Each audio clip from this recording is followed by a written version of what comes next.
नमस्कृत्य नरं चैव नरोत्तमं देवीं सरस्वतीं व्यासं ततो जयमुदीरयेत्। अशेषवाग्जाट्यमलापहन्त्री नवं नवं स्पष्टसुवाक्प्रदायिनि ममेह जिह्वाग्रसुरङ्गनर्तकी भव प्रसन्ना वदने च मे श्रीः। लसतु श्रीमदानन्दतीर्थेन्दर्नो हृदम्बरे यद्वचश्चन्द्रिका स्वान्तसन्तापं विनिकृन्तति। धर्मविज्ञानवैराग्यपरमैश्वर्यशालिनः आनन्दतीर्थ भगवत्पादान् वन्दे निरन्तरम्। नमोऽस्तु तात्विका देवाः विष्णुभक्तिपरायणाः धर्ममार्गे प्रेरयन्तो भवन्तः सर्वदेव हि। यस्वानुभावमखिलश्रुतिसारमेकम् अध्यात्मदीपमतितितिर्षतां तमोन्धं संसारिणां करुणयाः पुराणगुह्यं तं व्याससूनुमुपयामि गुरुं मुनीनां। वामदेव विरिञ्चितनय उमामनोहरमुग्रधूर्जटि सामजाजिनवसनभूषणसुमनसोत्तंसाम् कामहर कैलासमन्दिर सोमसूर्यानलविलोचन कामितप्रद करुणिसमगे सदा सुमङ्गलवान्। आपादमौलिपर्यन्तं गुरूणामाकृतिं स्मरेत् तेन विघ्नाः प्रणश्यन्ति सिद्ध्यन्ति च मनोरथाः। श्रीगुरुभ्यो नमः। उवाच भगवन्मानुषा केचित् दृश्यन्ते मानुषेषु वै उन्मत्ताश्च पिशाचाश्च पर्यटन्तो यतस्ततः।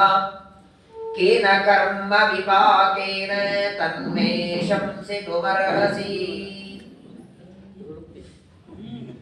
श्रीगुरुभ्यो नमः। ಮನೋನಿಯಾಮಕರಾದ ಎಲ್ಲ ದೇವತೆಗಳಿಗೆ ಗುರುಗಳಾದ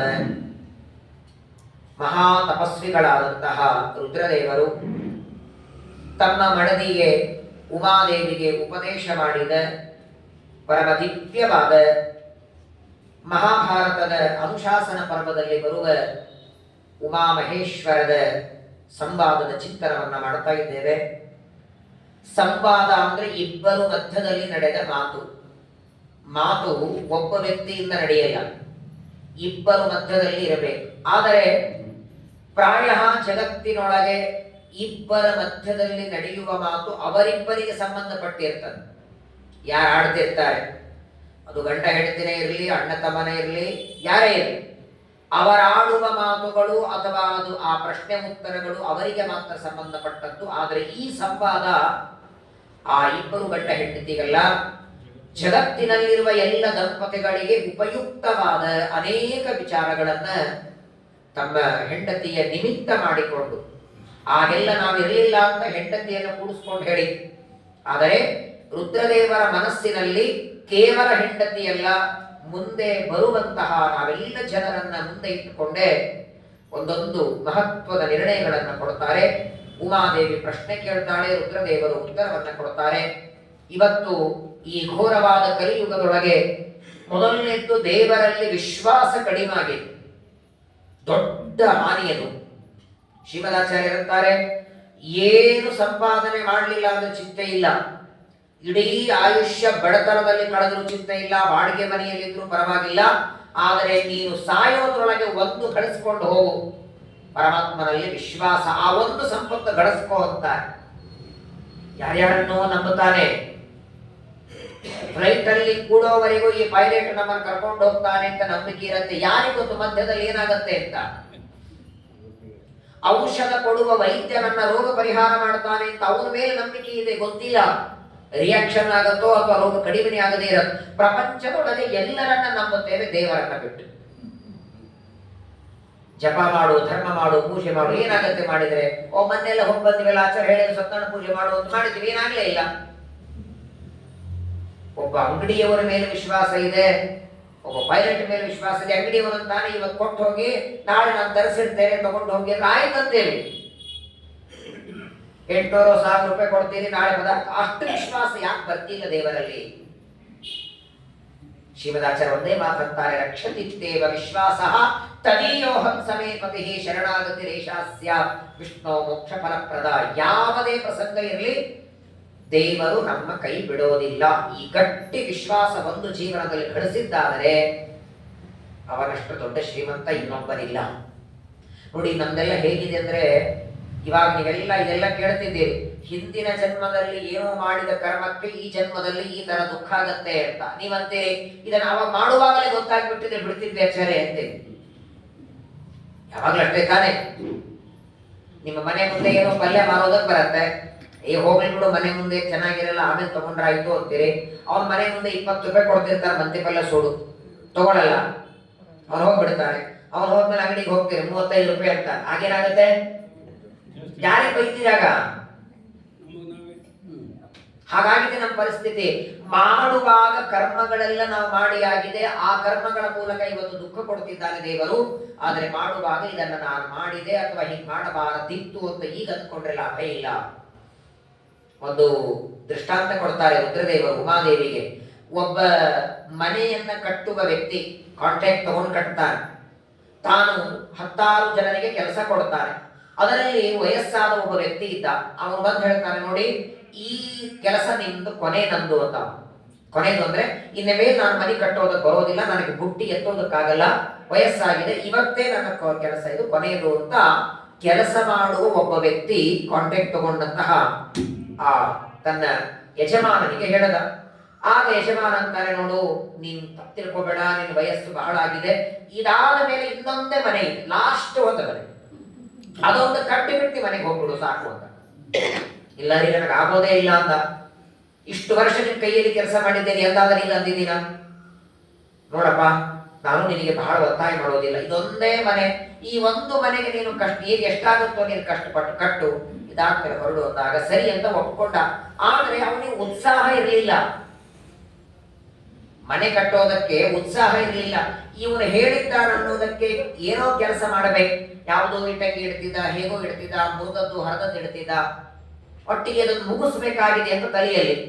ಅದನ್ನು ಮುಗಿಯೋದಕ್ಕೆ ಹೇಗೋ ಮಾಡಿ ಏನೋ ಮಾಡಿ ಕಟ್ಟಿಬಿಟ್ಟ. ಕಟ್ಟಿ ಆದ ಮೇಲೆ ಆ ಯಜಮಾನ ಬಂದು ಹೇಳ್ತಾನೆ, ನನ್ನ ಕೈಯಲ್ಲಿ ಇಷ್ಟು ದಿನ ನೀವೆಲ್ಲ ಕೆಲಸ ಮಾಡಿರಿ, ಏನಾದ್ರೂ ಕೊಡ್ಬೇಕಲ್ಲ, ಈ ಮನೆ ಕಟ್ಟಿದ್ದಲ್ಲ, ಅವನಿಗೆ ಕರೆದು ಹೇಳ್ತಾನೆ, ಇದು ನಿನಗೆ ಕೊಡಬೇಕಾಗಿದೆ ಅಂತ.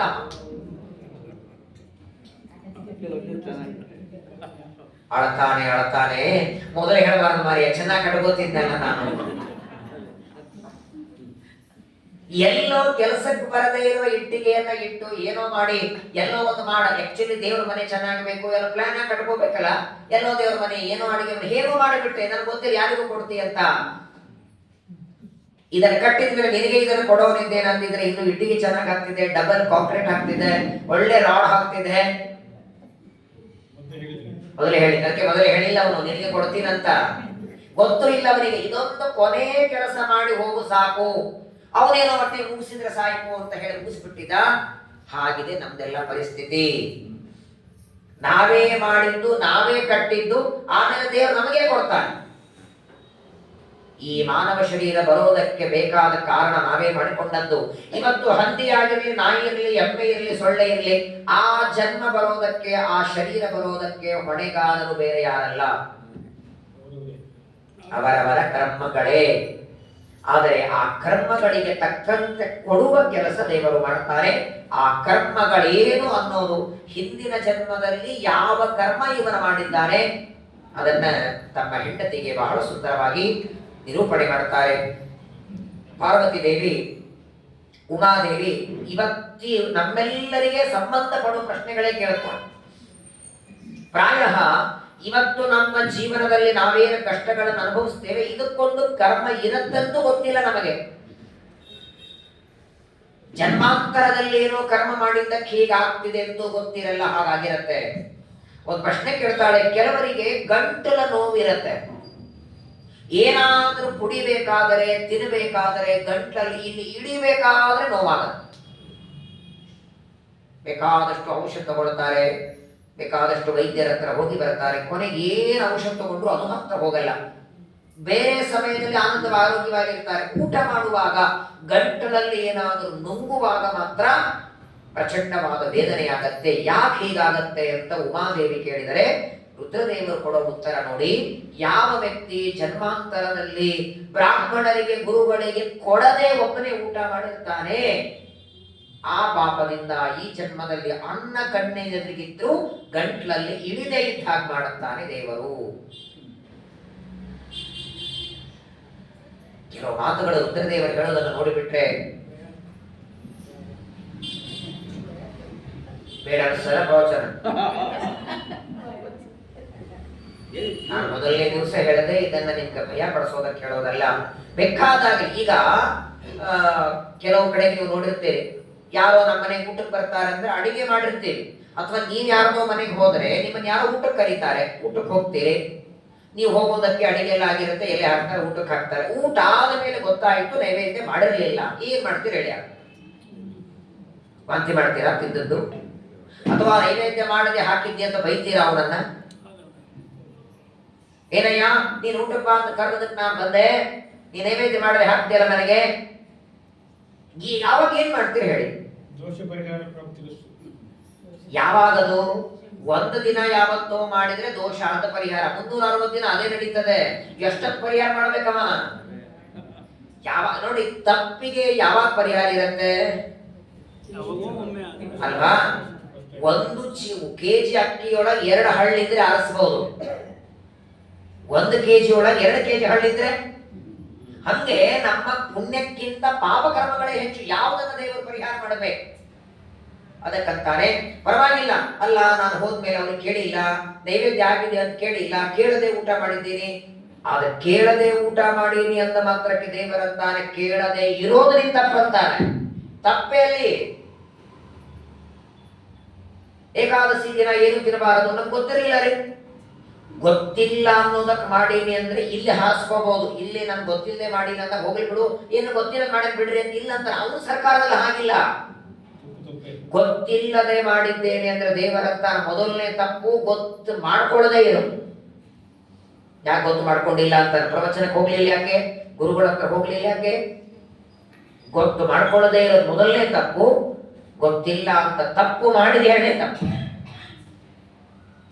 ಯಾವಾಗಲೂ ನೋಡಿ, ನಮ್ಮ ಮನೆಗೆ ಯಾರೇ ಬರಲಿ ಅಥವಾ ನಾವು ಯಾರದೇ ಮನೆಗೆ ಹೋಗಲಿ, ನೈವೇದ್ಯ ಇಲ್ಲದನ್ನ ತಿನ್ನಬಾರದು.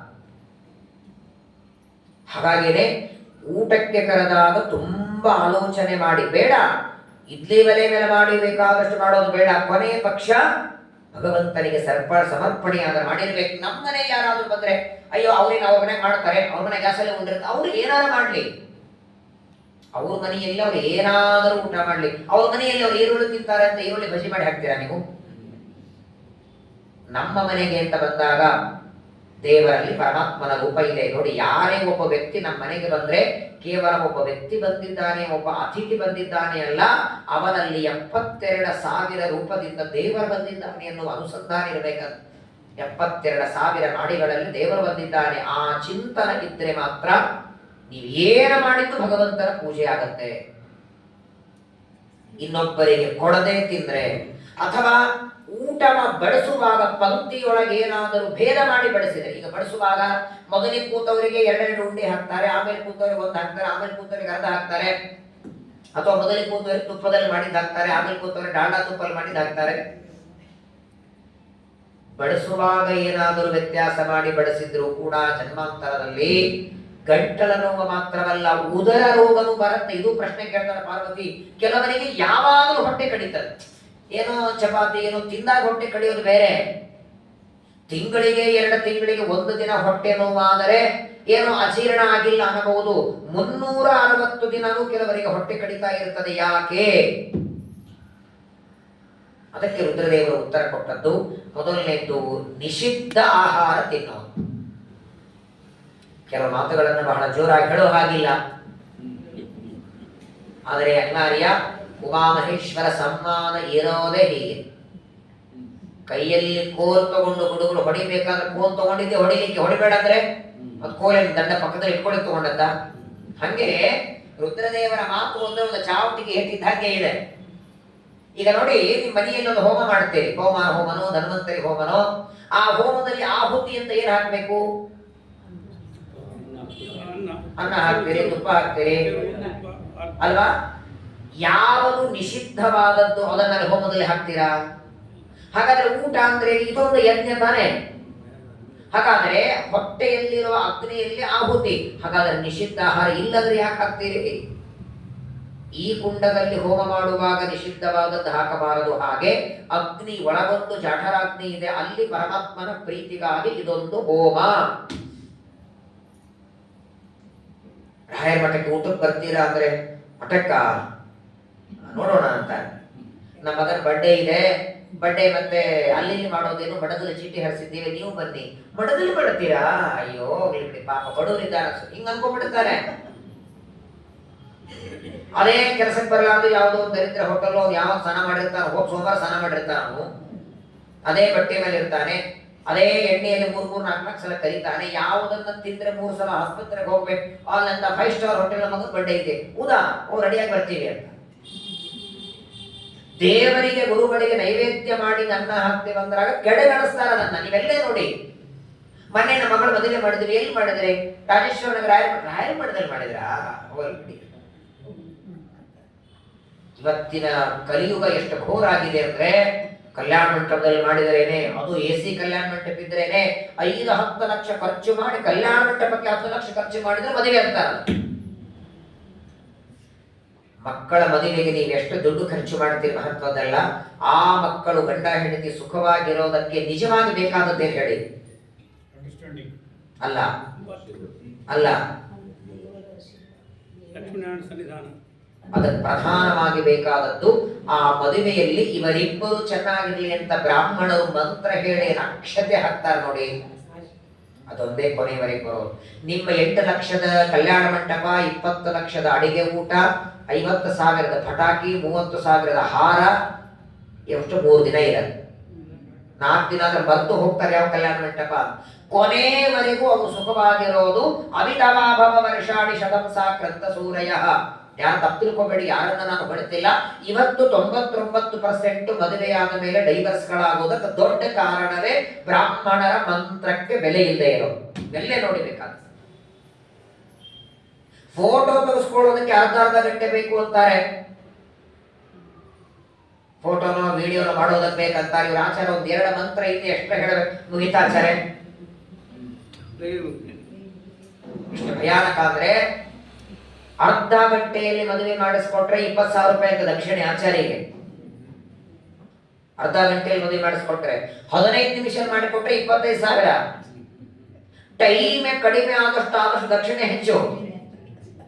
2 ಹಾರ ಹಾಕ್ಸಿ ಇಷ್ಟೇನೋ 1-2 ಮಂತ್ರ ಹಾಕಿಬಿಟ್ರೆ 50,000 ರೂಪಾಯಿ ಆಚಾರ ಅಕೌಂಟಿಗೆ. ಇವರು 3 ತಾಸು ಮಂತ್ರ ಹೇಳ್ತಾರಂದ್ರೆ 100 ರೂಪಾಯಿ. ನೋಡಿಬೇಕಾದ್ರೆ ಇಡೀ ಮದುವೆಯೊಳಗೆ ಕಡಿಮೆ ಖರ್ಚು ಅಂದ್ರೆ ಪುರೋಹಿತ ದಕ್ಷಿಣೆ. ನಿಜವಾಗಿ ಆ ದಂಪತಿಗಳ ಜೊತೆಗೆ ಬರೋದೇ ಅದು ರೀ. ಬ್ರಾಹ್ಮಣರು ಹೇಳುವ ಮಂತ್ರ ಅಕ್ಷತೆ. ಇದನ್ನ ಕುಂಕುಮನೋ ಅಷ್ಟಿನೋ ಹಾಕಿ ಕಲಿಸಿದ್ರೆ ಇದು ಬರೀ ಅಕ್ಷತೆ. ಇದರ ಜೊತೆಗೆ ಆಚಾರ್ಯರ ಮಂತ್ರ ಸೇರಿದರೆ ಮಂತ್ರಾಕ್ಷತೆ ಆಗತ್ತಿದು. ಮಂತ್ರ ಸೇರ್ಲಿಲ್ಲ ಅಂದ್ರೆ ಬರೀ ಅಕ್ಷತೆ. ಅದು ಏನ್ ಮಾಡಲ್ಲ ಅದು. ನೀವು ನೋಡಿಬೇಕಾದ್ರೆ ಬ್ರಾಹ್ಮಣರ ಕೈಯಿಂದ, ನನ್ನ ಕೈಯಿಂದ ಅಲ್ಲ, ನೀವು ಯಾರೇ ಗುರುಗಳಿಂದ ಮಂತ್ರಾಕ್ಷತೆ ಯಾಕೆ ತಗೊಳ್ಬೇಕು? ಪ್ರವಚನ ಆದ್ಮೇಲಾಗ್ಲಿ, ಮಠಕ್ಕೆ ಹೋದರಾಗ್ಲಿ, ಸ್ವಾಮಿಗಳ ಹತ್ರ ಆಗ್ಲಿ, ಏನ್ ಮಾಡತ್ತದು? ಎಷ್ಟೋ ಜನರಿಗೆ ಅದನ್ನ ತಗೊಂಡು ಏನ್ ಮಾಡ್ಬೇಕು ಅಂತ ಗೊತ್ತಿಲ್ಲ. ಕೆಲವರು ತಲೆ ಮೇಲೆ ಹಾಕ್ತಾರೆ, ಹಾಕೋತಾರೆ, ಕೆಲವರೆಲ್ಲ ಕಿಟಕಿಯಲ್ಲಿ ಇಟ್ಬಿಡ್ತಾರೆ. ಈ ಸ್ವಾಮಿಗಳ ಹತ್ರ ಚಾತುರ್ಮಾಸದಲ್ಲಿ ನೋಡ್ಬೇಕು, ಇವ್ರ ಪಾಪ ಕ್ಯೂ ಹಚ್ಚಿ ಬಿಟ್ಟಿರ್ತಾರೆ, 2 ಗಂಟೆ ಕಾಯ್ತಾರೆ ಕ್ಯೂ ಒಳಗೆ. ಮಂತ್ರಾಕ್ಷಿ ತಗೊಳ್ಳಿಕ್ಕೆ 2 ಗಂಟೆ ಕ್ಯೂ ಅಲ್ಲಿ ಇರ್ತಾರೆ. ತಗೊಂಡ ಮೇಲೆ ಏನ್ ಮಾಡ್ಬೇಕು ಗೊತ್ತಿಲ್ಲ. ಎಷ್ಟೋ ಜನ ಅವ್ರ ತಲೆ ಮೇಲೆ ಹೋಗಿರ್ತಾರೆ, ಅದು ನೋಡಿದ್ದೀನಿ ನಾನು. ಅದಂತೂ ನಾನು ಪಕ್ಕದಲ್ಲಿ ನಿಂತುಕೊಂಡು ನೋಡಿದ್ದಕ್ಕೇನೆ ಒಂದು ಚಾತುರ್ಮಾಸದಲ್ಲಿ ಒಂದು ವಾರ ಇದ್ರ ಬಗ್ಗೆ ಉಪನ್ಯಾಸ ಮಾಡೋ ಪ್ರಸಂಗ ಬಂತು ನನಗೆ. ಸ್ವಾಮಿಗಳಿಗೆ ಸ್ವಾಮಿ ಅನುಗ್ರಹ ಮಾಡಬೇಕು, ಹಿಂಗೆಲ್ಲ ಜನ ಹಾಕ್ತಾರೆ, ಅದ್ರ ಬಗ್ಗೆ ಜನರಿಗೆ ಸ್ವಲ್ಪ ಗೊತ್ತಾಗಬೇಕು ಅಂತ ನಾನು ಇದನ್ನೇ ಪ್ರವಚನ ಮಾಡ್ತೀನಿ ಅಂತ ಹೇಳಿದ್ರೆ ಹೇಳೋದು. ಈ ನಿರಂತರ ಮಂತ್ರಾಕ್ಷತೆ, ಆ ಮಂತ್ರಾಕ್ಷತೆ ಎಲ್ಲ ಕೊಡುವ ಕೈಗಳು. ಅತೀ ವಯಸ್ಸಾದ ಇನ್ನೊಂದು 2 ತಿಂಗಳಿಗೆ ದೇಹ ಬಿಡಬೇಕು, ಅಷ್ಟು ಹಣ್ಣ ಮುದುಕಿಯರು, ಊಟ ಹೋಗ್ತಿಲ್ಲ, ಅನ್ನ ಸೇರ್ತಾ ಇಲ್ಲ, ಬೆಡ್ ಮೇಲೆ ಮಲಗಿದ್ದಾರೆ. ಆಯ್ತು, ಇನ್ನು 2 ತಿಂಗಳಿಗೆ ಪ್ರಾಣ ಬಿಡಬೇಕಾದ 2 ವಯಸ್ಸಾದ ಅಜ್ಜಿಯರು ಅವರ ಮನೆಗೆ ಒಬ್ಬರ ಆಚಾರ್ಯರ ಒಂದು ಆಶೀರ್ವಾದ ಮಾಡಿದರೆ 20 ವರ್ಷ ಬದುಕಿದರಂತೆ ಮುಂದೆ ಅವರು. ಡಾಕ್ಟರೇ 2 ತಿಂಗಳಿಗೆ ಸಾಯ್ತಾರೆ ಅಂತ ಹೇಳಿದ್ರೆ ಅವರಿಗೆ, ಡಾಕ್ಟರಿಗೆ ಚಾಲೆಂಜ್ ಆಯ್ತು, ಹೆಂಗ್ ಬದುಕಿದ್ರಿ ಇವರು? ಯಾವತಿರವೈ ದೇವತಾಸ್ತಾ ಸರ್ವ ವೇದ ವಿಧಿ ಬ್ರಾಹ್ಮಣೇನ ಸಂತೆ ತಸ್ಮಾತ್ ಬ್ರಾಹ್ಮಣೇಭ್ಯೋ ವೇದವಿದ್ದೋ ದಿವೇ ದಿವೇ ನಮಸ್ಕುರ್ಯಾನ್ ನಾಶ್ಲೀಲಂ ಕೀರ್ತಯತ ಏವ ದೇವತಾ ಪ್ರೀಣಾತಿ ನಮೋ ದೇವೇಭ್ಯಃ. ಸುಮ್ಮನೆ ಯಾರಂತ ಹೋಗಿ ಮಂತ್ರಾಕ್ಷಿ ತಗೊಂಡ್ರಲ್ಲ. ಮಧ್ಯರಾತ್ರಿ 12 ಗಂಟೆಗೆ 80 ವರ್ಷದ ಒಬ್ಬ ವ್ಯಕ್ತಿಗೆ ಜೋರಾಗಿ ಎದೆ ನೋವಾಯಿತು. ನೆಲದ ಮೇಲೆ ಬಿದ್ದರು. ಮನೆಯಲ್ಲಿ ಯಾರಿಲ್ಲ, ಹೆಂಡತಿ ಒಬ್ಬಳೆ. ಹೆಂಡತಿ ಏನು ಉಪಚಾರ ಮಾಡಿ ಆಸ್ಪತ್ರೆ ಕರ್ಕೊಂಡು ಹೋದ್ರು. ಮಗ ಬೇರೆ ಊರಲ್ಲಿ ಫೋನ್ ಮಾಡ್ತಾರೆ, ನಿಮ್ ತಂದೆ ಹೀಗಾಗಿದೆ. ತಕ್ಷಣದಲ್ಲಿ ಮಗ ಬಂದ. ಮಾರನೇ ದಿನ ಬೆಳಗ್ಗೆ ಮಗ ಬರ್ತಾನೆ, ತಂದೆಗೆ ಹಾಸ್ಪಿಟಲ್ ಸೇರಿಸಿದ್ದಾರೆ. ಡಾಕ್ಟರ್ ಹತ್ರ ಭೇಟಿಯಾದ, ಓಪನ್ ಹಾರ್ಟ್ ಸರ್ಜರಿ ಮಾಡಬೇಕು, ನಿಮ್ ತಂದೆ ಬದುಕೋದೇ ಇಲ್ಲ. ಆಯ್ತು, ಏನ್ ಖರ್ಚಾಗುತ್ತೆ ನಾನು ಕೊಡ್ತೇನೆ ಮಾಡಿ ಅಂತ. ತುಂಬಾ ಕ್ರಿಟಿಕಲ್ ಇದಪ್ಪ, ನಿಮ್ಮ ತಂದೆಗೆ ಶುಗರ್ ಇದೆ, ಅದೆಲ್ಲ ಮೊದಲು ನಾರ್ಮಲ್ ಆಗ್ಬೇಕು. ಏನು ಗೊತ್ತಿಲ್ಲ, ಅವ್ರು ಬದುಕ್ತಾರ ಅನ್ನೋದೇ ಅಸಾಧ್ಯ. ಆಪರೇಷನ್ ಇವತ್ತಂತೂ ಮಾಡಲ್ಲ, ನಾಳೆ ಬೆಳಗ್ಗೆ ಮಾಡ್ತೀವಿ, ಇವತ್ತೊಂದು ದಿನ ಇಲ್ಲೇ ಇರಬೇಕು ಅಂತ ಹಾಸ್ಪಿಟಲ್ ಅಲ್ಲಿ ಇಟ್ಟಿದ್ದಾರೆ. ಇವರಿಗೆ ನೀರು ಸೇರ್ತಾ ಇಲ್ಲ, ಊಟ ಹೋಗ್ತಿಲ್ಲ, ಏನಾಗತ್ತೆ ಅಪ್ಪಗೆ? ಇವನು ಊರಿಗೆ ಬಂದದ್ದು ಇವನ ಗೆಳೆಯನಿಗೆ ಗೊತ್ತಿತ್ತು. ಫೋನ್ ಮಾಡದ, ಏನೋ ಯಾಕೆ ಊರಿಗೆ ಬಂದಿದ್ದೀಯಲ್ಲ? ಇಲ್ಲ, ನಮ್ಮ ತಂದೆಗೆ ರಾತ್ರಿ ಏನೋ ಆಯ್ತಂತ ಸೀರಿಯಸ್, ನಮ್ಮ ತಾಯಿ ಫೋನ್ ಮಾಡಿದ್ರು ಬಂದೆ. ಯಾಕೆ ಚಿಂತೆ ಮಾಡ್ತಿದ್ದಿ? ನಿಮ್ ತಂದೆಗಿನ್ನು ಆಪರೇಷನ್ ಅಂತೂ ಮಾಡಿಲ್ಲಲ್ಲ, ಆಪರೇಷನ್ ಇನ್ನು ನಾಳೆ ಮಾಡ್ತಾರೆ. ಇಲ್ಲೇ ಪಕ್ಕದಲ್ಲಿ ಸತ್ಯಾತ್ಮರು ಬಂದಿದ್ದಾರೆ, ಹೋಗಿ ಮಂತ್ರಾಕ್ಷಿ ತಗೊಂಡ್ ಬಾ. ಗುಲ್ಬರ್ಗದಲ್ಲಿ ನಡೆದದ್ದು. ಹೋಗಿ ಬಾ ಅಂತ ಕ್ಷಣ ಮಲ್ಕೇಡದಲ್ಲಿ ಸ್ವಾಮಿಗಳಿದ್ದಾರೆ, ಹೋಗ್ತಾನೆ. ಸ್ವಾಮಿಗಳ ಹತ್ರ ಎಲ್ಲ ಪ್ರಾರ್ಥನೆ ಮಾಡಿಕೊಂಡ, ಮಂತ್ರಾಕ್ಷತೆ ಕೊಟ್ಟಿದ್ದಾರೆ. ಆ ಮಂತ್ರಾಕ್ಷತೆಯನ್ನ ಒಂದು ಕಾಗದೊಳಗೆ ಕಟ್ಟಿ ಅವ ತಂದೆ ಪಾಪ ಮಲಗಿದ್ರು ಹಾಸ್ಪಿಟಲ್ ಅಲ್ಲಿ, ಅವನ ದಿಂಬು ಕೆಳಗಿಟ್ಟಿದ್ದಾರೆ. ಮಾರನೇ ದಿನ ಬೆಳಗ್ಗೆ 9 ಗಂಟೆಗೆ ಡಾಕ್ಟರ್ ಬಂದು ಪೂರ್ಣ ನೋಡಿ, ಆಪರೇಷನ್ ಮಾಡಬೇಕೋ ಬೇಡೋ, ಮಾಡಿದ್ರು ಸರ್ಜರಿ ಮಾಡಬೇಕೋ ಏನ್ ಮಾಡಬೇಕು ಎಲ್ಲ ಹೇಳೋರಿದ್ರು. ಅವತ್ತು ರಾತ್ರಿ ತಂದಿಟ್ಟು ಇಡೀ ರಾತ್ರಿ ತಂದೆ ಪಕ್ಕದಲ್ಲಿ ಕೂತ್ಕೊಂಡಿದ್ದಾನೆ. 9 ಗಂಟೆಗೆ ಡಾಕ್ಟರ್ ಬಂದು ಇಡೀ ಬಾಡಿ ಚೆಕ್ ಮಾಡ್ತಾರೆ. ಇವ್ರಿಗೆ ಏನಾಗಿಲ್ಲ, ಆರಾಮಿದ್ದಾಗ ಕರ್ಕೊಂಡು ಹೋಗ್ರಿ ಮನೆಗೆ. ಈಗಲೂ ಇದ್ದಾರೋ ಋಷೀಣ ಪುನರಜ್ಞಾನ ವಾಚಮರ್ಥೋನುಭಾವತಿ. ಇದು ಕೇವಲ ಒಬ್ಬರು ಹೇಳ್ತಿಲ್ಲ, ಯಾವುದೇ ಗುರುಗಳ, ಜ್ಞಾನಿಗಳ, ಬ್ರಾಹ್ಮಣರ ಕೈಯಲ್ಲಿ ಆ ಶಕ್ತಿ, ಅದು ಶಾಲಿಗ್ರಾಮದ ಪೂಜೆಯಿಂದ, ಅವರ ಮಾಡುವ ಅನುಷ್ಠಾನ, ಜಪ, ಪಾರಾಯಣ, ಅವರ ಮಾಡುವ ಪಾಠ ಪ್ರವಚನದಿಂದ ಅದು ಬರುತ್ತದೆ. ಹಾಗಾಗಿ ಯಾವಾಗಲೂ ಯಾವುದಕ್ಕೆ ಪ್ರಾಶಸ್ತ್ಯ ಕೊಡ್ಬೇಕು. ನಾನು ಬೇಡ ಅಂತಿಲ್ಲ, ಮದುವೆ ಮುಂಜುವೆಗಳಲ್ಲಿ ಫೋಟೋ ಬೇಕು, ಯಾಕಂದ್ರೆ ಅವತ್ತು ನೋಡಿದ್ದನ್ನ ಮತ್ತೆ 20 ವರ್ಷ ಆದ ಮೇಲೆ ನೋಡೋದಕ್ಕಿರೋದೇ ಫೋಟೋ. ಆದ್ರೆ ಇನ್ನು ದುರ್ದೈವ ಏನಂದ್ರೆ, ಆ CD ಫೋಟೋ ಮಾಡಿಸೋದಕ್ಕೆ 3 ಲಕ್ಷ 4 ಲಕ್ಷ ಕೊಡ್ತಾರೆ. ನೋಡ್ತಾರೆ ಎಷ್ಟು ಸಲ ಅದನ್ನ? 2-3 ಸಲ. 6 ಗಂಟೆಗೆ ಎದ್ದು ಒಬ್ಬ ಗಂಡ ಕೆಲಸಕ್ಕೆ ಹೋಗ್ಬೇಕು. ಒಂದಿನ 9 ಆದ್ರೂ ಏಳಲಿಲ್ಲ, ಥಂಡಿ ಆಯ್ತು.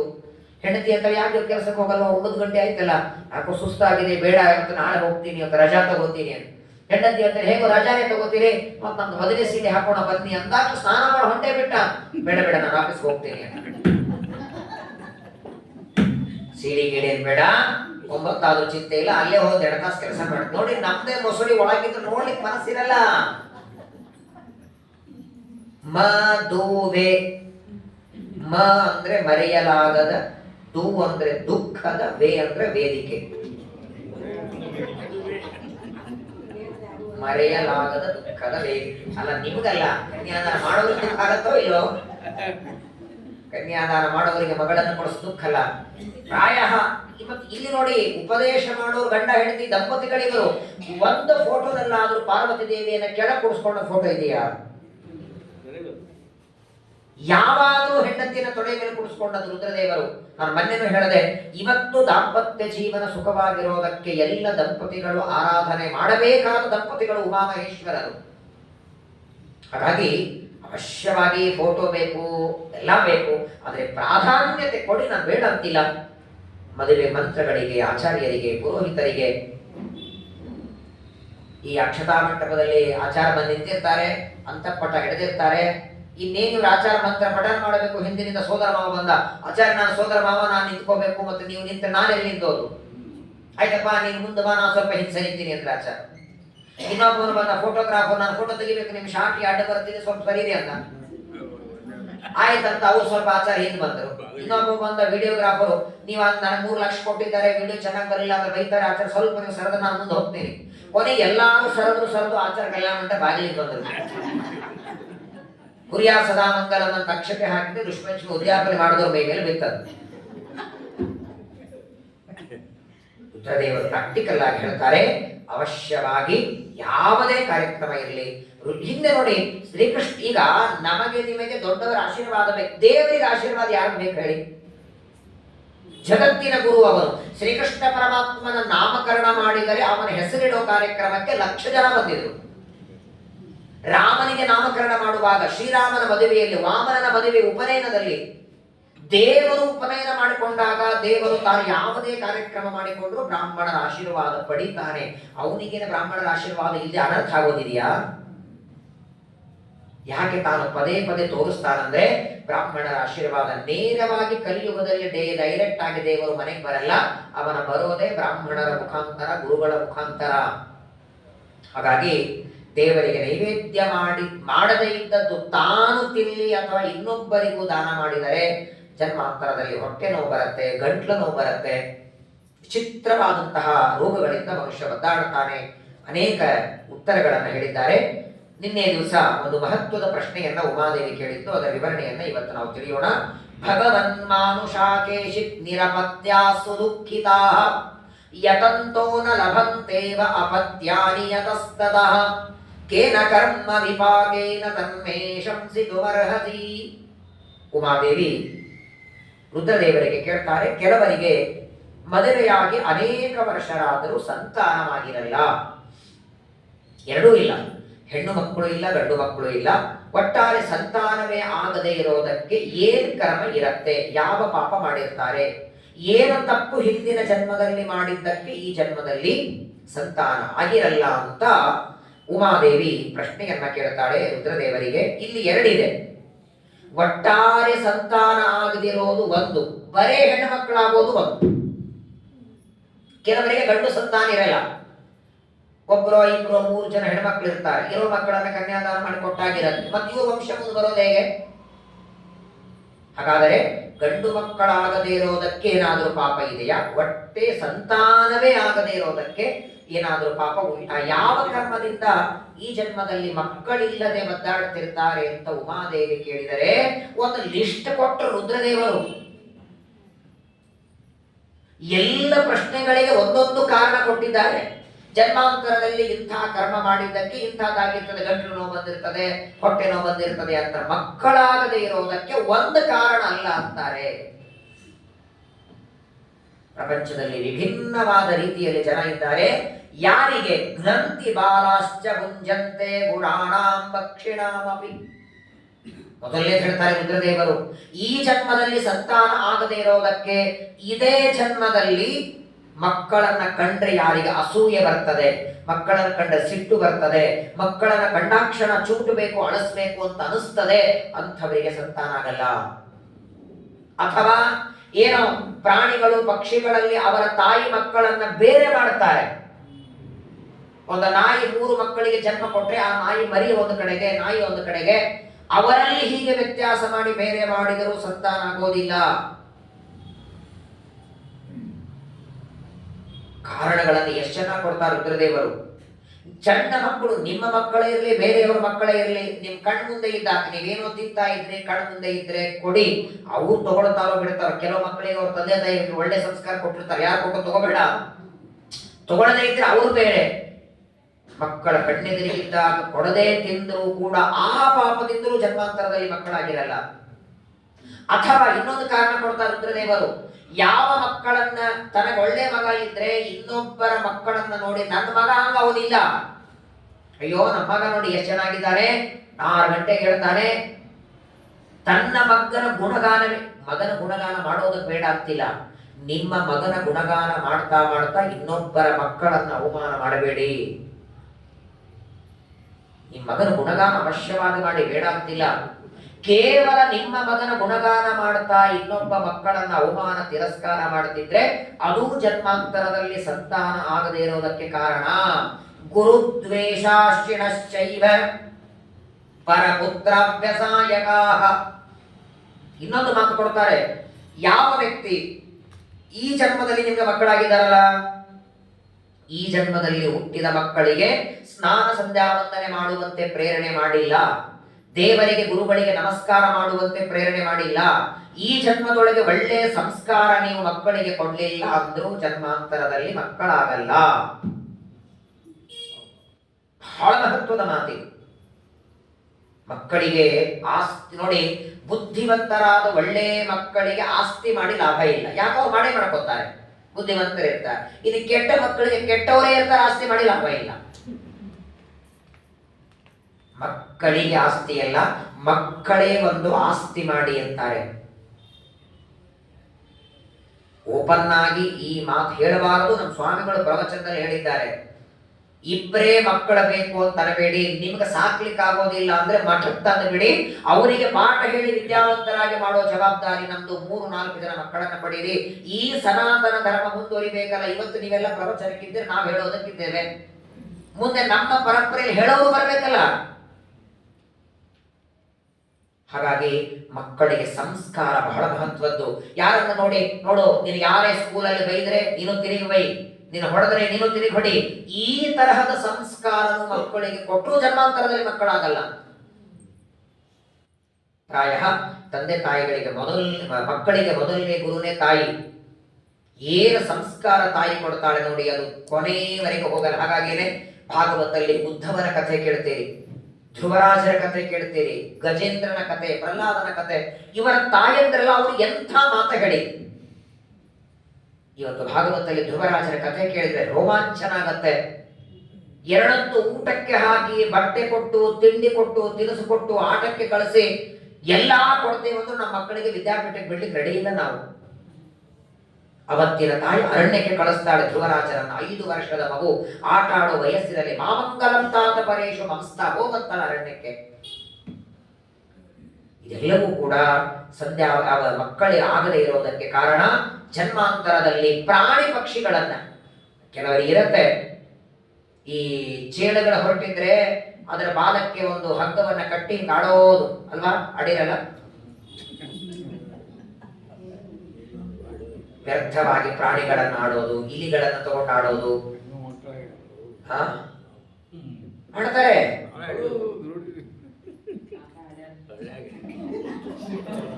ಈ ತರಹದ ಪ್ರಾಣಿಗಳನ್ನ, ಸಣ್ಣ ಸಣ್ಣ ಕ್ರಿಮಿಗಳನ್ನು ನಮ್ಮ ಆಟಕ್ಕಾಗಿ ಬಳಸ್ಕೊಂಡ್ರೆ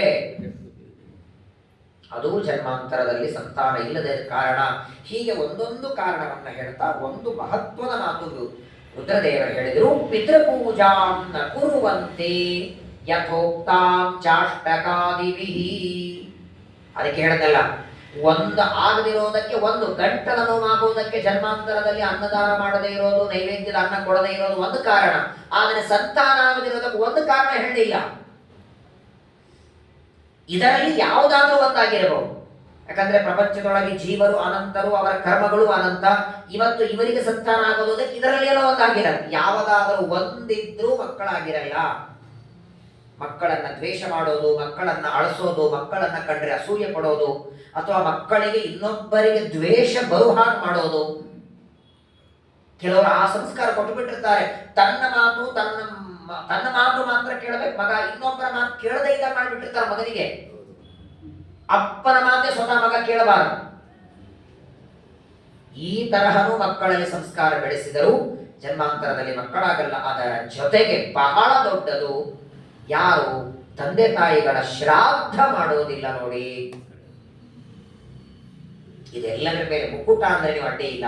ಸಂತಾನ ಆಗದೇ ಇರೋದಕ್ಕೆ ದೊಡ್ಡ ದೊಡ್ಡ ಸಮಸ್ಯೆ ಆಗಿರೋದು ಶ್ರಾದ್ದಗಳ ಮಾಡದೇ ಇರೋದು. ಏನ್ ಲಿಂಕು ಅಂತ ನೀವು ಕೇಳಬಹುದು.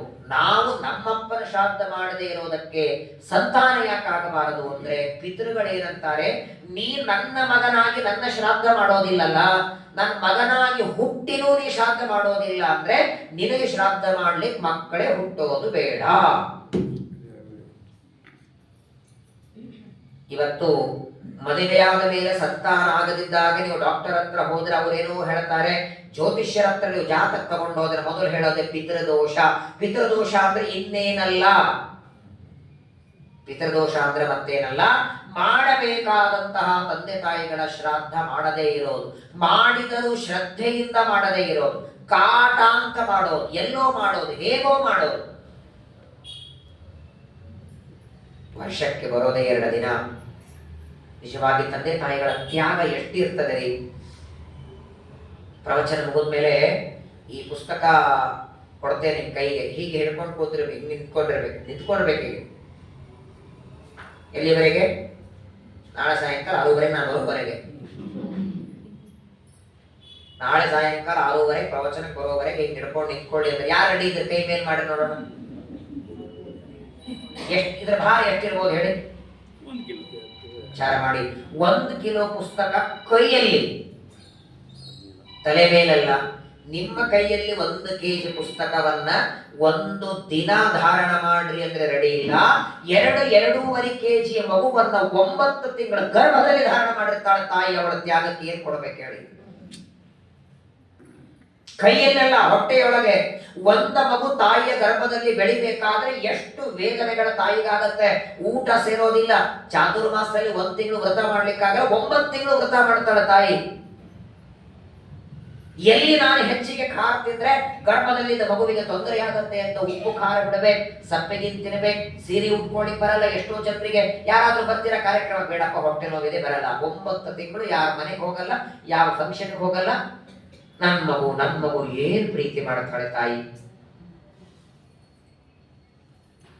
ಒಂದು ಮಗುವಿಗೆ ಜನ್ಮ ಕೊಡಬೇಕಾದರೆ ಏಕಕಾಲಕ್ಕೆ 1000 ಚೇಳು ಕಳೆದ್ರೆ ಏನು ವೇದನೆ ಆಗತ್ತಲ್ಲ, ಅಷ್ಟು ವೇದನೆ ಒಬ್ಬ ತಾಯಿಗಾಗತ್ತೆ. ಗರುಡ ಪುರಾಣ ಹೇಳುತ್ತದೆ. ಮೊದಲು ಮಾತ್ರ ದೇವೋಭವ ಅನ್ನತ್ತೆ. ಇವತ್ತು ಯತಿಗಳು ತಾಯಿಗೆ ನಮಸ್ಕಾರ. ಯಾಕೆ ಅಂದ್ರೆ ಇಡೀ ಭೂಮಂಡಲದಲ್ಲಿರುವ ಎಲ್ಲಾ ನದಿ ಸರೋವರಗಳ ನೀರು ತಂದು ಅವಳ ಕಾಲಿಗೆ ಹಾಕಿದರೂ 1 ಹನಿಗೆ ಸಮ ಇಲ್ಲ. ತ್ಯಾಗದ ಮೂರ್ತಿ. ದೇವರ ನಂತರದಲ್ಲಿ ತ್ಯಾಗದ ಮೂರ್ತಿ ಅಂದ್ರೆ ತಾಯಿ ಒಬ್ಳೆ. ಏನ್ರಿ ಫಂಕ್ಷನ್ ಒಳಗಿಟ್ಟಿದ್ದಾರೆ. 9 ತಿಂಗಳ ಗರ್ಭದಲ್ಲಿ ಆ ಮಗು ಇರಬೇಕಾದ್ರೆ ಏನ್ ವ್ಯವಸ್ಥೆ ಮಾಡುತ್ತಾರೆ. ಈಗ ಬೆಳಗ್ಗೆ 10:30-11 ಊಟ ಮಾಡಿರ್ತೀರಿ, ಮಧ್ಯಾಹ್ನ 3:30-4 ಗಂಟೆಗೆ ನಿಮ್ಗೆ ಹಸಿವೆ ಆಗತ್ತೆ. ಏನ್ ಮಾಡ್ತೀರಿ? ಅಲ್ವಾ? ಆ ಅವಲಕ್ಕಿ ಡಬ್ಬದಲ್ಲಿ ಇದೆ ಅಂತ ನಿಮ್ಗೆ ಗೊತ್ತು. ನಿಮ್ಮ ಮನೆಯವರೇ ಕಲಸಿಟ್ಟಿದ್ದಾರೆ, ಡಬ್ಬದಲ್ಲಿದೆ, ಹಾಕೊಳ್ತೀರಿ, ತಿನ್ಲಿಕ್ಕಾಗತ್ತೆ. ವಿಚಾರ ಮಾಡಿ, ಹಸಿವಾದಾಗ ನಿಮಗೆ ತಗೊಂಡು ತಿನ್ಲಿಕ್ಕಾದ್ರೂ ಬರುತ್ತೆ. 9 ತಿಂಗಳ ಗರ್ಭದಲ್ಲಿದ್ದಾಗ ಒಳಗೆ ಅವಲಕ್ಕಿ ಡಬ್ಬಿ ಇದೆಯಾ? ಏನ್ರಿ ಮಾಡತ್ತೆ ಆ ಮಗುವಲ್ಲಿ? ಇಷ್ಟು ಚೆನ್ನಾಗಿ 4 ಲೈಟ್ ಫ್ಯಾನ್ ಬೇಕು. 9 ತಿಂಗಳ ಒಳಗೆ ಲೈಟ್ ಇದೆಯಾ? ಗರ್ಭದಲ್ಲಿ ಫ್ಯಾನ್ ಇದೆಯಾ? AC ಇದೆಯಾ? ಕೂಲರ್ ಇದೆಯಾ? ಹೇಗೆ ಒದ್ದಾಡ್ತಾರೆ, ಏನು ಮಾಡ್ತಾರೆ ಗೊತ್ತಾ? ಅಲ್ಲಿ 2 ಸೆಕೆಂಡ್, ನಿಮಿಷನ ಬೇಡ, 2 ಸೆಕೆಂಡ್ ಎಲ್ಲಾ ಲೈಟ್ ಆರ್ಸ್ ಕತ್ಲಲ್ಲಿ ಕೂತ್ಕೊಳ್ರಿ ಅಂದ್ರೆ ಪರವಾಗಿಲ್ಲ. ಸ್ವಲ್ಪ ಬೆಂಗಳೂರಲ್ಲಿ ತಂಪಾಗಿ ಮಳೆ ಬಂದದ್ರಿಂದ ಫ್ಯಾನ್ ಇಲ್ಲದೆ ಕೂತಿದ್ದಿಲ್ಲ ಅಂದ್ರೆ. ಇದನ್ನೆಲ್ಲ ಗಮನಿಸಿ 9 ತಿಂಗಳು ಗರ್ಭದಲ್ಲಿ ಎಷ್ಟು ವ್ಯವಸ್ಥೆ ಮಾಡ್ತಾರೆ ದೇವರು. ಯಾರಿದ್ದಾರೆ ಹೊರಗಡೆ? ಅದೇ ಮಗು ಗರ್ಭದಿಂದ ಹೊರಗೆ ಬಂದ್ಮೇಲೆ ಜ್ವರ ಬಂದ್ರೆ 3 ಡಾಕ್ಟರ್ ಬರ್ತಾರೆ ಸಲೈನ್ ಏರ್ಸೋದಕ್ಕೆ. ಒಳಗೆ ಯಾವ ಡಾಕ್ಟರ್ ಹೋಗಿದ್ದ ಹೇಳಿ? 9 ತಿಂಗಳು ಸಲೈನ್ ತಗೊಂಡು ಹೋಗಿದ್ರಾ? ಒಂದು ಬಾರಿ ಇದನ್ನ ನೆನೆಸ್ಕೊಳ್ಳಿ. ಪ್ರತಿಯೊಬ್ಬ ಮಕ್ಕಳು ತಾಯಿಯ ಗರ್ಭದಲ್ಲಿ ನಾನಿರುವಾಗ ಏನ್ ಅನುಭವಿಸಿದ್ದೆ ನೆನಪಿಲ್ಲ ರೀ ನಮ್ಗೆ, ನಿಮಗೆ. ಅದಕ್ಕೆ ಬಂದಿರೋ ಪರಿಸ್ಥಿತಿ ಇದು. ತಾಯಿಯ ಗರ್ಭದಿಂದ ಹೊರಗೆ ಬಂದ ಮೇಲೆ ಗರ್ಭದಲ್ಲಿ ಅನುಭವಿಸಿದ್ದೇನಾದ್ರೂ ಹೊರಗಡೆ ಬಂದ ಮೇಲೆ ನೆನಪಿಟ್ಟಿದ್ರೆ ಆಗ ಯಾಕೆ ತಂದೆ ತಾಯಿಗಳ ಶ್ರಾದ್ದ ನಾನು ಮಾಡಬೇಕು ಅಂತ ಗೊತ್ತಾಗಿರೋದು ಅವನಿಗೆ. ಗರ್ಭದಲ್ಲಿ ಇರುವಾಗ ಒಂದು ರೀತಿ ತಾಸ, ಪ್ರತಿನಿತ್ಯದಲ್ಲಿ ಮಲಮೂತ್ರ ವಿಸರ್ಜನೆ ಮಾಡ್ತಿರಲ್ಲ, ಆ ಟಾಯ್ಲೆಟ್ ಬಾತ್ರೂಮ್ ವಾರಕ್ಕೆ 15 ದಿವಸಕ್ಕೊಮ್ಮೆ ತೊಳಿಬೇಕು. ತೊಳಿಲಿಲ್ಲ ಅಂದ್ರೆ ದುರ್ವಾಸನೆ ಬರುತ್ತೆ. ವಿಚಾರ ಮಾಡಿ, 9 ತಿಂಗಳ ಗರ್ಭದಲ್ಲಿರುವಾಗ ಒಳಗಡೆ ಟಾಯ್ಲೆಟ್ ಇದೆಯಾ? 3BHK ಒಳಗಿದೆಯಾ? ಮತ್ತೆ ಎಲ್ಲಿ ಹೋಗ್ತಾನೆ ಮಲಮೂತ್ರಕ್ಕಲ್ಲಿ? ಗರ್ಭದಲ್ಲಿರುವಾಗ ಮಲ ಅಲ್ಲೇ, ಮೂತ್ರ ಅಲ್ಲೇ, ವಾಂತಿ ಅಲ್ಲೇ, ಉಗುಳೋದಲ್ಲೇ, ಎಲ್ಲಿ ತಾನಿರಬೇಕು ಅಲ್ಲೇ ಇರ್ತಾನೆ. ಎಷ್ಟು ಹೊಲಸಲ್ಲಿ ಒದ್ದಾಡ್ತಿರ್ತಾನಂದ್ರೆ ದೇವರಿಗೆ ಬಿಡ್ಕೊತಾನೆ, ಮೊದಲು ಇಲ್ಲಿಂದ ಹೊರಗೆ ಹಾಕತ್ತಾನೆ. ಅಷ್ಟು ವೇದನೆಯನ್ನ ತಾಯಿ ಗರ್ಭದಲ್ಲಿ ಸಹನೆ ಮಾಡ್ತಾಳೆ. ಸರಿ, 9 ತಿಂಗಳಿಗೆ ಏನೋ ಆಗಿ ಗರ್ಭದಿಂದ ಹೊರಗೆ ಬಂದ ಮೇಲಾದ್ರೂ ಬಿಡತ್ತ ತಾಯಿಗೆ? ಗರ್ಭದಲ್ಲಿ ಇರೋವರೆಗೆ ಒಂದು ರೀತಿ ಕಷ್ಟ, ಗರ್ಭದಿಂದ ಹೊರಗೆ ಬಂದ ಮೇಲೆ 5-6 ತಿಂಗಳು ಆ ಮಗುವಿಗೆ ತೊಡೆ ಮೇಲೆ ಮಲಮೂತ್ರ ಹಾಕತ್ತೆ, ಎಲ್ಲೋ ಉಚ್ಚಿ ಒಯ್ಯತ್ತೆ, ಎಲ್ಲೋ ಇರತ್ತೆ. ಇನ್ನೇನು ಮಗು ಮಲಗಿದೆ ಅಂತ ಊಟಕ್ಕೆ ಕೊಡೋಣ ಅಂದ್ರೆ ವೈ ಅಂತ ಶುರು ಮಾಡ. ಏನ್ ಮಾಡ್ಬೇಕು ತಾಯಿ? ತನ್ನ ತಟ್ಟೆ ಅಲ್ಲೇ ಇಡಬೇಕು, ಮತ್ತೆ ಬರಬೇಕು, ಕುಡಿಸ್ಬೇಕು, ಮಲಗಿಸ್ಬೇಕು. ಕೆಲವು ಮಕ್ಕಳಿಗೆ ರಾತ್ರಿ ಎಲ್ಲ ನಿದ್ದೆ ಬರಲ್ಲ, ಹಿಡ್ಕೊಂಡು ಕೂತಿರ್ಬೇಕು ತಾಯಿ. ಒಂದ್ ಆಕಳು ಕರುವಿಗೆ ಜನ್ಮ ಕೊಟ್ರೆ ಆ ಕರು ಎದ್ದು ನಿಲ್ಲೋದಕ್ಕೆ ಎಷ್ಟೊತ್ತು ಬೇಕು ಹೇಳಿ? 10 ನಿಮಿಷ ಬೇಕು. ಒಂದು ಗರ್ಭದಿಂದ ಮಗು ಬಂದ್ರೆ ಅದು ಎದ್ದು ನಿಲ್ಲೋದಕ್ಕೆ ದೇವರಂತಾನೆ ಎದ್ದು ನಿಂತು ಲಾಭ ಇಲ್ಲ, ನೀ ಹಿಂಗೆ ಇರು ಅಂದ. ಯಾಕೆ ಅಂದ್ರೆ ಆಕಳ ಕರು ಎದ್ದು ನಿಂತ್ರೆ, ಕರು ಹಾಲು ಕೊಟ್ರೆ ಜಗತ್ತಿಗೆ ಲಾಭ ಆದ್ರೆ ಇದೆಯಲ್ಲ. ನೀ ದೊಡ್ಡವನಾಗಿ ಮತ್ತೆ ಅವ್ರ ಮನೆ ಹೊಡೆದೆ, ಇವ್ರ ಮನೆ ಹೊಡೆದೆ, ಅಲ್ಲಿ ಬಾಲ್ ಆಡದೆ, ಇಲ್ಲಿ ಬಾಲ್ ಆಡದೆ, ನೀ ದೊಡ್ಡವನಾಗಿ ಆಮೇಲೆ ವರ್ಷಾನುಗಟ್ಟಲೆ ಹಿಂಗ್ ಬಿದ್ಕೊಂಡೇನು ಅಂತ ಬಿಟ್ಟು ಅಂತ ನೋಡಿಬೇಕಾದ್ರೆ ಚಿಕ್ಕೆ ಮರಿ ನೋಡಿ, ಆಕಳು ಎಲ್ಲಾ ಪ್ರಾಣಿಗಳು ಜನ್ಮ ಕೊಟ್ಟಾಕ್ಷಣ ಎದ್ದಿರ್ತವೆ. ಮನುಷ್ಯರಿಗೆ ಮಾತ್ರ ಹಿಂಗಿಟ್ಟಾರೆ. ಯಾಕಂದ್ರೆ ಯಾರಿಗೂ ಉಪಯೋಗ ಇಲ್ಲವ. ಇವನಿಗೆ ಕೈ ಕಾಲ ಬಂದ್ರೆ ಯಾರಿಗೂ ಉಪಯೋಗ ಇಲ್ಲ. ಮತ್ತೆ ಅದನ್ನು ಬೆಳೆಸಿದೆ, ಇದನ್ನು ಬೆಳೆಸಿದೆ, ಅದನ್ನು ತಗೊಂಡೆ, ಅಲ್ಲಿ ಹೊಡೆದೆ, ಇಲ್ಲಿ ಹೊಡೆದೆ. ಗರ್ಭದಲ್ಲಿ ಒಂದು ತರ ದುಃಖ. ಗರ್ಭದಿಂದ ಬಂದ ಮೇಲೆ 6-7 ತಿಂಗಳು ಹಾಲು ಕುಡಿಸ್ಬೇಕು. ಆಗ್ಲೂ ನೋಡಿ, ಗರ್ಭದಲ್ಲಿರುವಾಗ ಹೆಚ್ಚಿಗೆ ಖಾರ ತಿಂದ್ರೆ ಎಲ್ಲಿ ಮಗುವಿಗೆ ತೊಂದರೆ ಆಗತ್ತೆ ಅಂತ ಚಾತುರ್ಮಾಸ ಮಾಡ್ಬೇಕು ತಾಯಿ. ಗರ್ಭದಿಂದ ಬಂದ ಮೇಲಾದ ಉಪ್ಪಿನಕಾಯಿ, ಸಂಡಿಗೆ ಮಂಡಿಗೆ ತಿನ್ನೋಣ ಅಂದ್ರೆ ಇವನು ಏನ್ ತಿಂದ್ರು ಹಾಲಾಗಿ ಮಗುವಿಗೆ ಹೋಗ್ಬೇಕು. ಅಕಸ್ಮಾತ್ ಖಾರ ಆದ್ರೆ ಹಾಲು 5-6 ತಿಂಗಳು ಬರ್ತಾನೆ. ಇಷ್ಟು ತ್ಯಾಗ ಮಾಡಿ ಗರ್ಭದಲ್ಲಿ ದುಃಖ, ಹುಟ್ಟಿದ ಮೇಲೆ ದುಃಖ, ಮಲಗಿದಲ್ಲಿ ಮಲಮೂತ್ರ, 3,500 ರೂಪಾಯಿ ಕೊಟ್ಟು ರೇಷ್ಮೆ ಸೀರೆ ತಂದಿರ್ತಾಳೆ. ಅಕಸ್ಮಾತ್ ಬೇರೆಯವ್ರು ಯಾರೋ ಮುಟ್ಟಿದ ಸಿಟ್ಟಿಗೆ ಬರ್ತಾಳೆ, ಇಷ್ಟು ದೊಡ್ಡ ಸೀರೆ ಅದಕ್ಕೆ ಹೊರ ಹಚ್ಚಿದೆ ಅಂತಾಳೆ. ಆದ್ರೆ ಮಗು ಉಚ್ಚ ಇದ್ರೆ ಏನ್ ಪ್ರೀತಿ ಮಗನ ಮೇಲೆ. ಅದೇ 3,500 ಸೇವೆಗೆ ಕೊಡಿಸಿದ ಗಂಡನೇ ಅಕಸ್ಮಾತ್ ಸ್ವಲ್ಪ ಕೈ ಹಚ್ಚಿದ್ರೆ ಕೊಡಿಸಿದ ಅವನೇ ಇರ್ತಾನೆ. ಇನ್ನೊಂದು 3,000 ರೂಪಾಯಿ ಕೊಡಿಸೋನು ಇರ್ತಾನ ಅವನು. ಆದ್ರೂ 3 ಬಂತಿ ಮಂಗಳಾರತಿ ಮಾಡಿರ್ತಾರ. ಸಣ್ಣದೊಂದು ಕರಿ ಹಚ್ಚಿದ್ರೆ 3 ಸಲ ಮಗು ಸನ್ಮಾಸ ಮಾಡಿದ್ರು, ಉಚ್ಚವೈದ್ರು. ಯಾಕಂದ್ರೆ ಒಂದು ಭರವಸೆ, ನನ್ನ ಮಗು, ನನ್ನ ಮಗು, ನನ್ನ ಮಗು. ಯಾರಿಗೊತ್ತು ಇಷ್ಟು ಪ್ರೀತಿ ಮಾಡಿ ಬಳಸ್ತಾಳೆ. ಇದೇ ಮಗು ಮುಂದೆ ಅರ್ಧ ಗಂಟೆ ಶ್ರಾದ್ದ ಮಾಡುತ್ತೋ ಇಲ್ಲೋ ಗೊತ್ತಿಲ್ಲ. ನಿಸ್ಪೃಹವಾಗಿ, ಅಪೇಕ್ಷೆ ಇಲ್ಲದೆ, ಮುಂದೆ ಈ ಮಗು ಹೀಗೆ ಮಾಡಲಿ ಅಂತ ಅಪೇಕ್ಷೆ ಇಲ್ಲದೆ ಪ್ರೀತಿಯನ್ನು ಮಾಡೋ ಜೀವ ಅಂದ್ರೆ ತಾಯಿ. ಅಷ್ಟು ಮಾಡಿ ಬೆಳೆಸಿ ಏನು ಒಂದೊಂದು ದಿನ ಏನ್ ಮಗು ಅಂತದೇ ಮಾಡಿ ಹಾಕ್ತಾರೆ. ಇದು ಸರಿ ಇಲ್ಲ, ಪರವಾಗಿಲ್ಲ, ಚೆಲ್ಲು, ಬೇರೆ ಮಾಡಿ ಹಾಕ್ತೇನೆ, ಆಗಿದ್ದಾಗ ಮಾಡೋದು. ಉಪ್ಪಿಟ್ಟು ಬೇಡ ಅಂದ್ರೆ ಅವಲಕ್ಕಿ ಬೇಡ, ಇದು ಇನ್ನೇನು ಬೇಕು, ಅದು ಬೇಕು, ಇದು ಬೇಕು, ತಗದು ತಿನ್ನಿಸಿ, ಕುಡಿಸಿ, ಉಡಿಸಿ 20-30 ವರ್ಷ ಮಾಡಿ ಅಷ್ಟು ಬೆಳೆಸಿದ ಮೇಲೆ ಈ ಮಗ ಆದವನು ಯಾರೋ ಹೆಂಡತಿ ಮಾತು ಕೇಳ್ತಾನೆ, ವೃದ್ಧಾಶ್ರಮದಲ್ಲಿ ಇರ್ತಾನೆ, ಅನಾಶ್ರಮದಲ್ಲಿ ಇರ್ತಾನೆ. ನಾವು ವಿದ್ಯಾಪೀಠದಲ್ಲಿ ಓದುವಾಗ ಶ್ರಾದ್ದ ಮಾಡಿಸ್ತಿದ್ವಲ್ಲ, ಶ್ರಾದ್ದಕ್ಕೆ ಕೂತ್ರೆ ಆ ಯಜಮಾನರು ಕೇಳೋ ಮೊದಲನೇ ಪ್ರಶ್ನೆ, ಎಷ್ಟೊತ್ತು ಬೇಕಾಗತ್ತೆ ಆಚಾರ್ಯ ಅಂತ. ಬೇಕಪ್ಪ, 1-1.5 ಗಂಟೆ ಬೇಕಾಗತ್ತೆ. ಅಷ್ಟೊತ್ತು ಬೇಕಾಗತ್ತಾ? ನೋಡಿ, ಒಂದು 20 ನಿಮಿಷ ಎಲ್ಲ ಅಂದ್ರೆ ಮುಗಿಸ್ಬಿಡಿ. 20 ನಿಮಿಷನೂ ಈ ಮಗನಿಗೆ ಶ್ರಾದ್ದ ಮಾಡೋದಕ್ಕೆ ಟೈಮ್ ಇಲ್ಲ. ಒಂದ್ಸಲ ನಾನು ಒಬ್ಬರಿಗೆ ಸಿಟ್ಟು ಬಂತು ನನಗೆ. ಅಲ್ಲಯ್ಯ, 20 ನಿಮಿಷದ ಮಗು ಸಂತೆ, ಇದೇ ಮಾತು ನಿನ್ನ ತಾಯಿ ನೀನು ಗರ್ಭದಲ್ಲಿದ್ದಾಗ 9 ತಿಂಗಳು ಹೊತ್ಕೊಳ್ಳಿಕ್ಕಾಗಲ್ಲ, ಸಾಧ್ಯ ಆದ್ರೆ 2 ತಿಂಗಳಿಗೆ ಹೊರಗೆ ಹಾಕ್ತೀನಿ ಅಂತ ಹಾಕಿದ್ರೆ ಹುಟ್ಟು ಬರ್ತಿದ್ಯಾ ನೀನು? ಆ 9 ತಿಂಗಳು ಹೊತ್ತಿದ ತಾಳ್ಮೆಗಾದ್ರೂ 1 ಗಂಟೆ ತಾಳ್ಮೆಯಿಂದ ಮಾಡು ನೀನು. ಅಷ್ಟೊತ್ತು ಇವತ್ತು ತಾಳ್ಮೆ ಇಲ್ಲ. ಯಾಕಂದ್ರೆ ಈ ಮಾತು ಯಾಕೆ ಹೇಳ್ತಿದ್ದೇನೆ ಅಂದ್ರೆ, ಇದು ಬರೀ ಸಂತಾನಕ್ಕಲ್ಲ. ಇವತ್ತು 99% ಬಹಳ ಸತ್ತ ಮೇಲೆ ಮಾಡ್ತಾರೆ. ಸತ್ತ ಮೇಲೆ ಸಂಸ್ಕಾರ ಮಾಡ್ತಾರೆ, ಅದೇನೋ ಒಂದು 10 ದಿನ ಮಾಡಬೇಕು. ಅದು ಯಾವುದು ಯಾಕೆ ಮಾಡ್ತಾರೆ? ತೋರ್ಸ್ಕೊಳ್ಳೋದಕ್ಕಲ್ಲ. ಸತ್ತ ಮೇಲೆ ಅಕಸ್ಮಾತ್ ಆಗಿ 8-10 ದಿನ ಇವ್ರು ಮಾಡ್ಲಿಲ್ಲ ಅಂದ್ರೆ ಪಾಪ ಅವ್ರ ಆಚಾರ ಪಾಪ 1-3 ಸಲ ಹೇಳ್ಬಿಟ್ಟಿರ್ತಾರೆ. ಅವರಿಗೂ ದಕ್ಷಿಣೆ ಬೇಕು, ಅಪೇಕ್ಷೆ ಎಲ್ಲ ಇರುತ್ತೆ, ಹೇಳ್ಬಿಟ್ಟಿರ್ತಾರೆ. ನೋಡಿ, ಇಷ್ಟು ದಾನ ಇಷ್ಟಿದೆ, 10-15 ದಿವಸ ವೈಕುಂಠ ಸಮಾರಾಧನೆ ಆಗುವವರೆಗೆ ಇಷ್ಟು ಮಾಡಬೇಕು, ಮಾಡಿಲ್ಲ ಅಂದ್ರೆ 21 ಕುಲ ಉದ್ಧಾರ ಆಗಲ್ಲ, ಮಗನಿಗೆ ಹಿಂಗಾಗತ್ತೆ, ಹಾಗಾಗತ್ತೆ, 20 ಅಂತ ಹೇಳ್ಬಿಟ್ಟಿರ್ತಾರೆ. ಸರಿ, ಇದ್ದದು ಇದನ್ನೇ. ಗರುಡ ಪುರಾಣದಲ್ಲಿ ಹಾಗಿದ್ದದ್ದು ಇದೆ. ಸಂಸ್ಕಾರ ಮಾಡದಿದ್ರೆ, ಶ್ರಾದ್ದ ಮಾಡದಿದ್ರೆ ಅದನ್ನ ಒಂದು ಹೆದರಿಕೆ, ಭಯ, ಎಲ್ಲಿ ನನ್ನ ಮುಂದಿನ ಮಕ್ಕಳಿಗೆ ಪೀಡೆಗಾಗತ್ತೆ ಅಂತ ಅಷ್ಟು ಮಾಡಿ ಮುಗಿಸ್ಬಿಡ್ತಾನೆ. ಎಷ್ಟೋ ಜನ ಅಂತೂ 13ನೇ ದಿನ ವೈಕುಂಠ ಸಮಾರಾಧನೆ ಮುಗಿದ ಮೇಲೆ ಮೊದಲನೇ ವರ್ಷ ಶ್ರಾದ್ದನೆ ಮಾಡಲ್ಲ. ಮೊದಲನೇ ವರ್ಷ ಶ್ರಾದ್ದ ಬಿಡಿ, ಎಷ್ಟೋ ಜನ ಅಂತೂ ಸತ್ತ ಮೇಲಿಂದ ಮಾಡಲ್ಲ. ರುದ್ರದೇವರಂತಾರೆ ಅದನ್ನ ಬಹಳ ಅನುಭವಿಸ್ಬೇಕಾಗತ್ತೆ ನೋಡಿ. ಶ್ರಾದ್ದ ಕರ್ಮಗಳು ಮಾಡದಿದ್ರೆ ಮುಂದಿನ ಜನ್ಮಕ್ಕಲ್ಲ, ಇದೇ ಜನ್ಮದಲ್ಲಿ ಅದರ ಎಫೆಕ್ಟ್ ಆಗತ್ತೆ, ಇದೇ ಜನ್ಮದಲ್ಲಿ ಆಗತ್ತೆ. ಪಿತೃಪೂಜಾಂ ನ ಕುರ್ವಂತಿ ಯಥೋಕ್ತಾಂ ಷಷ್ಟಕಾದಿಭಿಃ. ಎಷ್ಟೊತ್ತು ಬೇಕಾಗತ್ತೆ. ಏನ್ ಶ್ರಾದ್ದ ಅಂದ್ರೆ ಏನು? ಬಹಳ ಜನ ತಪ್ಪಿರ್ಕೊಂಡಿದ್ರೆ ಅಮಂಗಲ ಕೆಲಸ ಅಲ್ಲ, ಕೆಟ್ಟ ಕೆಲಸ ಅಲ್ಲ ರೀ. ಅನಿರುದ್ಧ, ಪ್ರದ್ಯುಮ್ನ, ಸಂಕರ್ಷಣ, ವಾಸುದೇವ, ನಾರಾಯಣ ಪಂಚರೂಪ ದೇವರ ಪೂಜೆ. ಈಗ ನೀವು ಯಾರನ್ನ ಊಟಕ್ಕೆ ಕರಿತೀರ ಅಥವಾ ನೀವು ಯಾರನ್ನೋ ಮನೆ ಊಟಕ್ಕೆ ಹೋದರೆ ಊಟ ಮಾಡುವ ವ್ಯಕ್ತಿ ಎದುರುಗಡೆ ತಾನೇ ಎಲೆ ಇರಬೇಕು.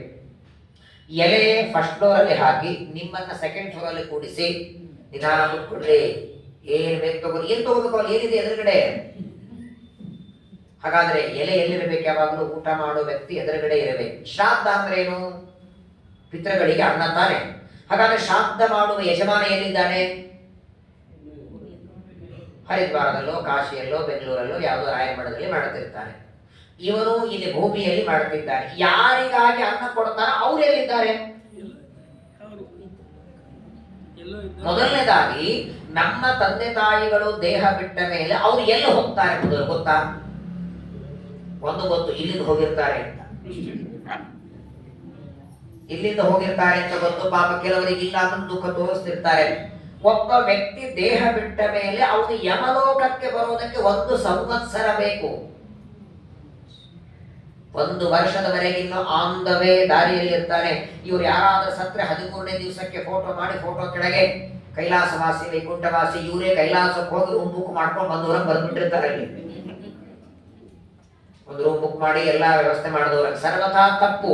ಕೈಲಾಸವಾಸಿನೂ ಅಲ್ಲ, ಕೆಲವರಂತೂ ವೈಕುಂಠವಾಸಿ ಬಂದ್ಬಿಟ್ಟಿರ್ತಾರೆ. ಆದ್ರೆ ಎಷ್ಟು ಸರಳವಾಗಿ ಸತ್ತು ಕೂಡ ವೈಕುಂಠಕ್ಕೆ ಹೋಗೋದಿದ್ರೆ ಮಧ್ವಾಚಾರ ಬರಬೇಕು ಯಾಕೆ? ಇವೆಲ್ಲ ಗ್ರಂಥ ಯಾಕೆ? ಪ್ರವಚನ ಯಾಕೆ? ಪಾಠ ಯಾಕೆ? ಇಲ್ಲಿ ದೇಹ ಬಿಡುತ್ತಾನೆ, ಯಮದೂತರು ಕರ್ಕೊಂಡು ಹೋಗ್ತಿರ್ತಾರೆ. ಇಲ್ಲಿಂದ ಯಮಪಟ್ಟಣಕ್ಕೆ 1 ವರ್ಷ ಬೇಕು. ಆ 1 ವರ್ಷದಲ್ಲಿ 48 ಶ್ರಾದ್ದ ಮಾಡಿರ್ಬೇಕಿಲ್ಲಿ ಅವನು. 48, 6, 13, 16. ಮೊದಲನೇ 16 ಮಲಿನ ಷೋಡಶಿ, ಎರಡನೇ 16 ಉತ್ತಮ ಷೋಡಶಿ, ಮಧ್ಯಮ ಷೋಡಶಿ, ಮೂರನೇ 16 ಉತ್ತಮ. 16, 3, 48 ಶ್ರಾದ್ದ ಆದ ಮೇಲೆ ಯಮಲೋಕದಲ್ಲಿ ಎಂಟ್ರಿ ಆಗತ್ತೆ. ಆ ಯಮಲೋಕಕ್ಕೆ ಇವನು ಬಂದಾಕ್ಷಣ ಇವನ ಫೈಲ್ ತಂದಿಡ್ತಾರೆ ಚಿತ್ರಗುಪ್ತರು. 100 ವರ್ಷ ಇವನು ಮಾಡಿದ ಪುಣ್ಯ ಏನು, ಪಾಪ ಏನು, ಬೈದದ್ದು, ಅಂದದ್ದು, ಹೊಗಳಿದ್ದು ಎಲ್ಲ ಜೋಜು ಬರೆದಿರ್ತಾನೆ. ಅದಕ್ಕೆ ತಕ್ಕಂತೆ ಶಿಕ್ಷೆ ಆಗತ್ತೆ ನರಕದಲ್ಲಿ.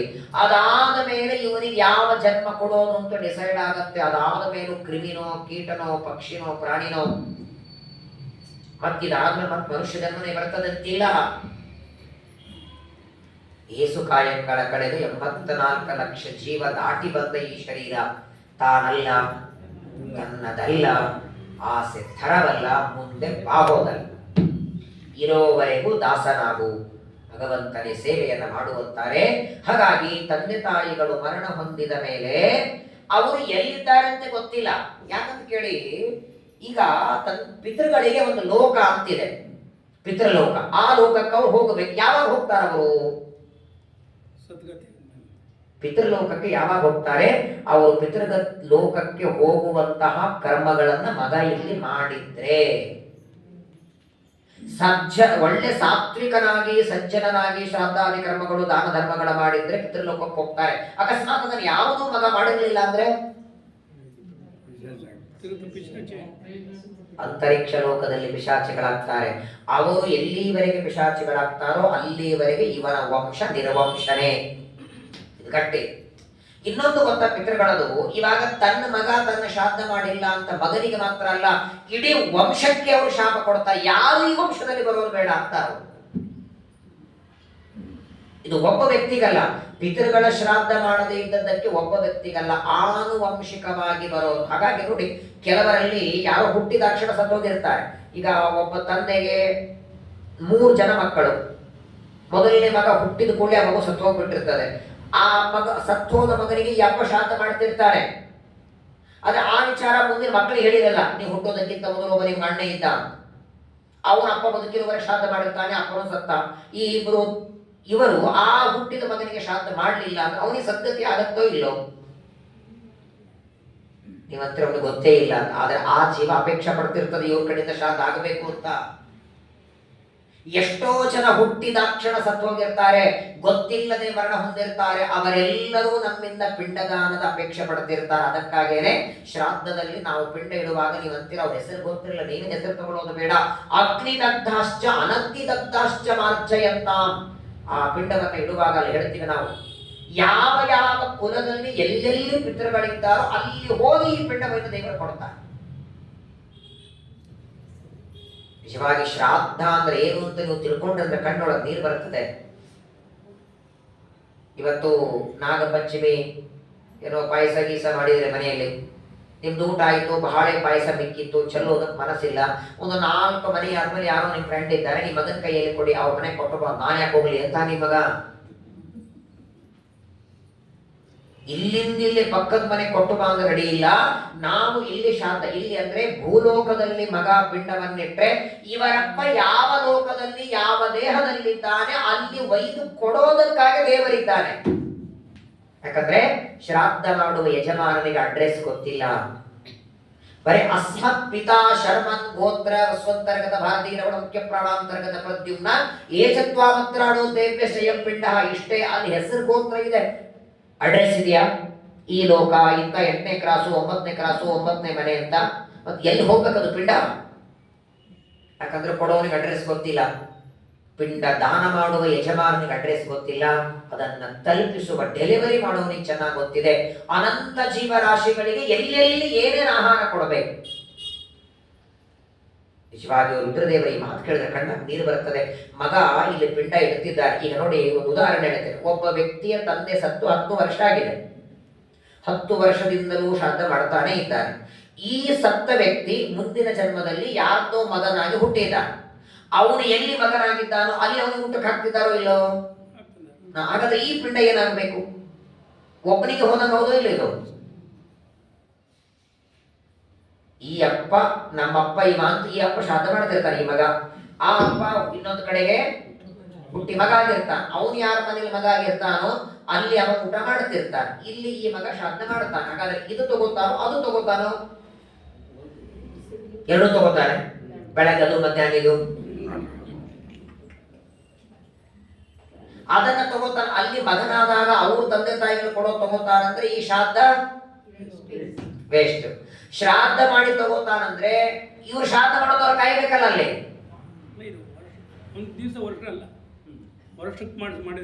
ವ್ಯವಸ್ಥೆ ನೋಡಿ, ದೇವರ ವ್ಯವಸ್ಥೆ ಹೇಗಿರತ್ತಂದ್ರೆ, ನಮ್ಮ ತಂದೆ ತಾಯಿಗಳು ಜನ್ಮಾಂತರದಲ್ಲಿ ಯಾರದೇ ಮನೆಯಲ್ಲಿ ಹುಟ್ಲಿ, ನಾವು ಇಲ್ಲಿ ಕೊಡುವ ಇದೇ ಪಿಂಡವನ್ನ ಅವರು ತಿನ್ನುವ ಅನ್ನವಾಗಿ ಪರಿಣಾಮ ಮಾಡ್ತಾನೆ. ಅದನ್ನೇ ಅದ್ಭುತ ಅಂದ್ರೆ ಅದ್ಭುತ. ಅಕಸ್ಮಾತ್ತಾಗಿ ನಮ್ಮ ತಂದೆನೋ ತಾಯಿನೋ ಯಾವುದೋ ಕರ್ಮದಿಂದ ಸತ್ತ ಮೇಲೆ ಒಂದು 10 ವರ್ಷ ಆದ್ಮೇಲೆ ಇರುವೆ ಆಗಿದ್ದಾರೆ ಅಂತ ಇಟ್ಕೊಳ್ಳಿ. ಅವರು ಇರುವೆ ಜನ್ಮದಲ್ಲಿದ್ದಾರೆ, ನೀವು ಅನ್ನವನ್ನು ಇಟ್ಟು ಪಿಂಡ ಮಾಡಿರಿ. ಆ ಪಿಂಡ ಇರುವೆ ಕೊಡಬೇಕು. ಇರುವೆ ಅನ್ನ ತಿನ್ನತ್ತೋ ಸಕ್ಕರೆ ತಿನ್ನತ್ತೋ? ನೀವು ಸಕ್ಕರೆ ಪಿಂಡ ಮಾಡಿರಾ? ಮಾಡ್ತಿದ್ರೇನೋ ಪಾಪ, ನಮ್ಮ ಅಪ್ಪ ಇರುವೆ ಆಗಿದ್ದು ಗೊತ್ತಾಗಿದ್ರೆ. ನಿಮ್ಗೆ ಗೊತ್ತಿಲ್ಲ, ಅಪ್ಪ ಇರುವೆ ಆಗೋದು ಗೊತ್ತಿಲ್ಲ, ಅನ್ನದ ಪಿಂಡ ಮಾಡಿ. ಆ ದೇವರೇನು ಅನ್ಬೇಕು, ನೋಡಪ್ಪ ಇರುವೆ ಜನ್ಮದಲ್ಲಿ ನೀನು ಇರುವೆ ಜನ್ಮದಲ್ಲಿದ್ದಿ, ನಿಮ್ಮ ಮಗ ನಿನಗೆ ಅನ್ನದ ಪಿಂಡ ಕೊಟ್ಟಿದ್ದಾನೆ, ತಗೋಂತಾನ? ಇಲ್ಲ. ದೇವರಂತಾರೆ, ನೀನ್ ಇರುವೆ ಆದದ್ದು ನಿನ್ನ ಮಗನಿಗೆ ಗೊತ್ತಿಲ್ಲ, ಅವನು ಅನ್ನನೇ ಇಟ್ಟಿದ್ದಾನೆ, ಪರವಾಗಿಲ್ಲ, ಇದೇ ಅನ್ನ ಸಕ್ಕರೆ ಮಾಡಿ ನಾ ಕೊಡ್ತೀನಿ, ತಿನ್ನು. ಕಾರುಣ್ಯ ಅಲ್ವಾ ದೇವರದಿದು? ಎಲ್ಲರಿಗೂ ಬರಲ್ಲ ಅದು ಕನ್ವರ್ಟ್ ಮಾಡ್ಲಿಕ್ಕೂ. ನಮ್ಮ ಪಿತೃಗಳು ಇರುವೆ ಆದ್ರೆ ಇದೇ ಅನ್ನ ಸಕ್ಕರೆ ಮಾಡ್ತಾನೆ, ಅವಳು ಆಕಳಾಗಿದ್ರೆ ಇದೇ ಅನ್ನ ಹುಲ್ಲು ಮಾಡ್ತಾನೆ, ಅವ್ರು ಕರುವಾಗಿದ್ರೆ ಇದೇ ಅನ್ನ ಆಕಳ ಹೊಟ್ಟಿಯಲ್ಲಿ ಹಾಲು ಮಾಡ್ತಾನೆ. ಏನ್ ಭಗವಂತನ ಸಾಮರ್ಥ್ಯ! ಒಂದು ನಾಯಿ ಏಕಕಾಲಕ್ಕೆ 8 ಮರಿಗಳಿಗೆ ಜನ್ಮ ಕೊಡುತ್ತೆ. 8 ಮರಿಗಳಿಗೂ ಹಾಲು ಬೇಕಲ್ವಾ? ಹಾಲು ಕುಡಿಸೋದು ನಾಯಿ ಒಂದೇ. ಆ ಒಂದು ನಾಯಿ 8 ಮರಿಗಳಿಗೆ ಜಾಟರಾಗ್ನಿ ಮರಿಗಳಿಗೆ ಇರುತ್ತಲ್ಲ, ಒಂದು ಮಗುವಿನ ಜಾಟರಾಗ್ನಿಗೆ ಗಟ್ಟಿ ಹಾಲು ಕುಡಿದ್ರೆ ಜೀರ್ಣ ಆಗುತ್ತೆ, ಅದಕ್ಕೆ ಗಟ್ಟಿ ಹಾಲು ಬೇಕು. ಇನ್ನೊಂದು ನಾಯಿ ಮರಿಗೆ ನೀರು ಹಾಲು ಕುಡಿದ್ರೆ, ಗಟ್ಟಿ ಕುಡಿದ್ರೆ ಹೊಟ್ಟೆ ಹಿಡಿಯುತ್ತದೆ. ಮೂರನೇ ನಾಯಿ ಮರಿಗೆ ಮೀಡಿಯಂ ಬೇಕು, ನಾಲ್ಕನೇದಕ್ಕೆ ಇನ್ನೊಂದು ತರ ಬೇಕು, 8 ಮರಿಗಳಿಗೆ 8 ತರ ಹಾಲು ಬೇಕು. ಕೊಡೋದು ಒಂದು ನಾಯಿ. ಸರಿ, ಇದಾದ ಮೇಲೆ ಅದಕ್ಕೆ ಕೊಡತ್ತಾ? 8ಕ್ಕೆ ನೀನು, 8ವರೆಗೆ ಅವನು, 9ಕ್ಕೆ ನೀವು, ಹಿಂಗಿದೆಯಾ? ಏಕಕಾಲಕ್ಕೆ ಎಲ್ಲ ಮರಿಗಳು ಹಾಲು ಕುಡಿತಿರ್ತವೆ. ಯಾವ ಮರಿಯ ಜಾಠರಾಗ್ನಿಗೆ ಯಾವ ಹಾಲು ಜೀರ್ಣ ಆಗುತ್ತೆ ಅದನ್ನು ಏಕಕಾಲಕ್ಕೆ ಸಪ್ಲೈ ಮಾಡುತ್ತಾನೆ ಒಳಗೆ. ಭಗವಂತನ ಸಾಮರ್ಥ್ಯ, ಅವರ ಸೃಷ್ಟಿ ನೆನೆಸ್ಕೊಂಡ್ರೆ ಕಣ್ಣೊಳಗೆ ನೀರು ಬರ್ತದೆ. ಎಲ್ಲಿ ಪಿತೃಗಳು ನಾವು ಕೊಡಬೇಕಾದದ್ದು, ನಿನ್ನ ಮಗ ಇದನ್ನು ಕೊಟ್ಟಿದ್ದಾನಪ್ಪ ತಗೋ ಅಂತ ನಾವು ಕೊಟ್ಟ ಪಿಂಡಗಳನ್ನು ನಮ್ಮ ಪಿತೃಗಳಿದ್ದಲ್ಲಿ ಒಯ್ದು ಕೊಟ್ಟು, ಆ ಪಿತೃಗಳ ಶಾಪ ನಮಗಾಗದೇ ಇರುವ ರೀತಿಯೊಳಗೆ ನಾವಿಟ್ಟ ಪಿಂಡದಿಂದ ತೃಪ್ತಿ ಪಡಿಸಿ ನಿನ್ನ ವಂಶಕ್ಕೆ ಅನುಗ್ರಹ ಮಾಡುವಂತ ಅವ್ರಿಗೆ ಒಪ್ಪಿಸ್ತಾರಲ್ಲ. ನೀವೇನೋ ಪದಾರ್ಥ ತರಿಸ್ಬೇಕಾದ್ರೆ ಬಂದವಲ್ಲ, ಅಮೆಜಾನ್, ಜೊಮ್ಯಾಟೊ ಏನೇನೋ ಬಂದವಲ್ಲ, ಅದೇನ್ ಪದಾರ್ಥ ತರಿಸ್ತೀರಿ ಅದರ ದುಡ್ಡ ಬೇರೆ, ಡೆಲಿವರಿ ಚಾರ್ಜು ಇಲ್ಲೇನ್ ಡೆಲಿವರಿ ಚಾರ್ಜ್ ತಗೊಂಡಿದ್ದಾನೆ. ಎಲ್ಲೋ ಮಾಡಿದ ಪಿಂಡವನ್ನ ನಿಮ್ಮ ಅಪ್ಪ ಇದ್ದಾಗ ಇದು ನಾನು ಡೆಲಿವರಿ ಮಾಡೋದಕ್ಕೆ ಇಷ್ಟು ಚಾರ್ಜ್ ಅಂತ ಮಾಡಿದ್ದಾದ್ರೆ ಅವನು ಯಾವುದಕ್ಕೂ ಚಾರ್ಜ್ ಮಾಡಿಲ್ಲ, ಯಾವುದಕ್ಕೂ ದೇವರು ಚಾರ್ಜ್ ಮಾಡಿಲ್ಲ ಇವತ್ತಿನವರೆಗೆ.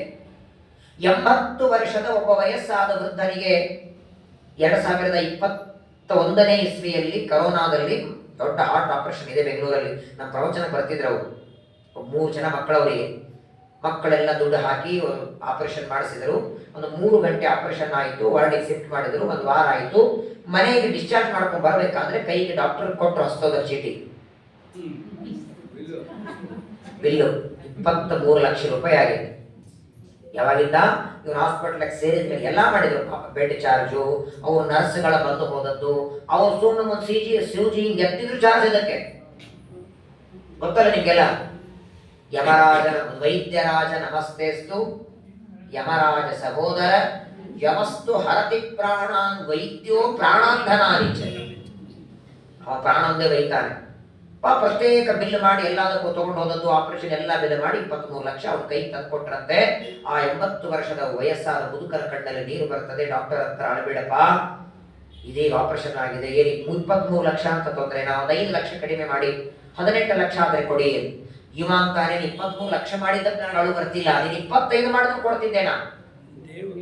ನನ್ನ ಮಕ್ಕಳು ಬೇಕಾದ ಸಂಪಾದನೆ ಮಾಡ್ತಾರೆ, 25 ಲಕ್ಷಕ್ಕೆ ಸಮಸ್ಯೆ ಇಲ್ಲ, ಕಣ್ಣೀರು ಯಾಕೆ ಹಾಕ್ತಿದ್ದಿ ಅಂದ್ರೆ, ಆಗ ವ್ಯಕ್ತಿ ಅಂತಾನೆ 3 ಗಂಟೆ ನನ್ನ ಹಾರ್ಟ್ ಆಪರೇಷನ್ ಮಾಡಿ 23 ಲಕ್ಷ ಮಾಡಿದ್ದೆ. 80 ವರ್ಷಕ್ಕೆ ಹಾರ್ಟ್ ಕೊಟ್ಟು ಅವನು 1 ರೂಪಾಯಿ ಬಿಲ್ ಮಾಡ್ಲಿಲ್ಲಲ್ಲ.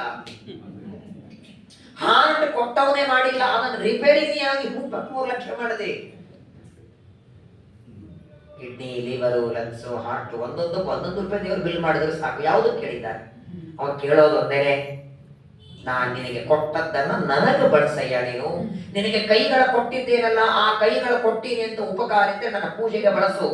ನಿನಗೆ ಕಣ್ಣು ಕೊಟ್ಟಿ ನನ್ನ ಉಪಕಾರಿದ್ರೆ ನನ್ನ ದರ್ಶನಕ್ಕೆ ಬಳಸು. ನಿನ್ ಕಿವಿ ಕೊಟ್ಟಿನಿ ಅಂದ್ರೆ ಇನ್ಯಾವುದು ಚಾಡೆ ಹರಟೆ ಕೇಳಬೇಡ, ಮಹಾಭಾರತ ಭಾಗವತ ಕೇಳೋದಕ್ಕೆ ಬಳಸು. ಪ್ರತಿನಿತ್ಯ ಸ್ನಾನ ಮಾಡಿ 1 ಲೋಟ ದೇವರಿಗೆ ಅಭಿಷೇಕ ಮಾಡಿಬಿಡಿ. ವಾಟರ್ ಬಿಲ್ ಆಯಿತು.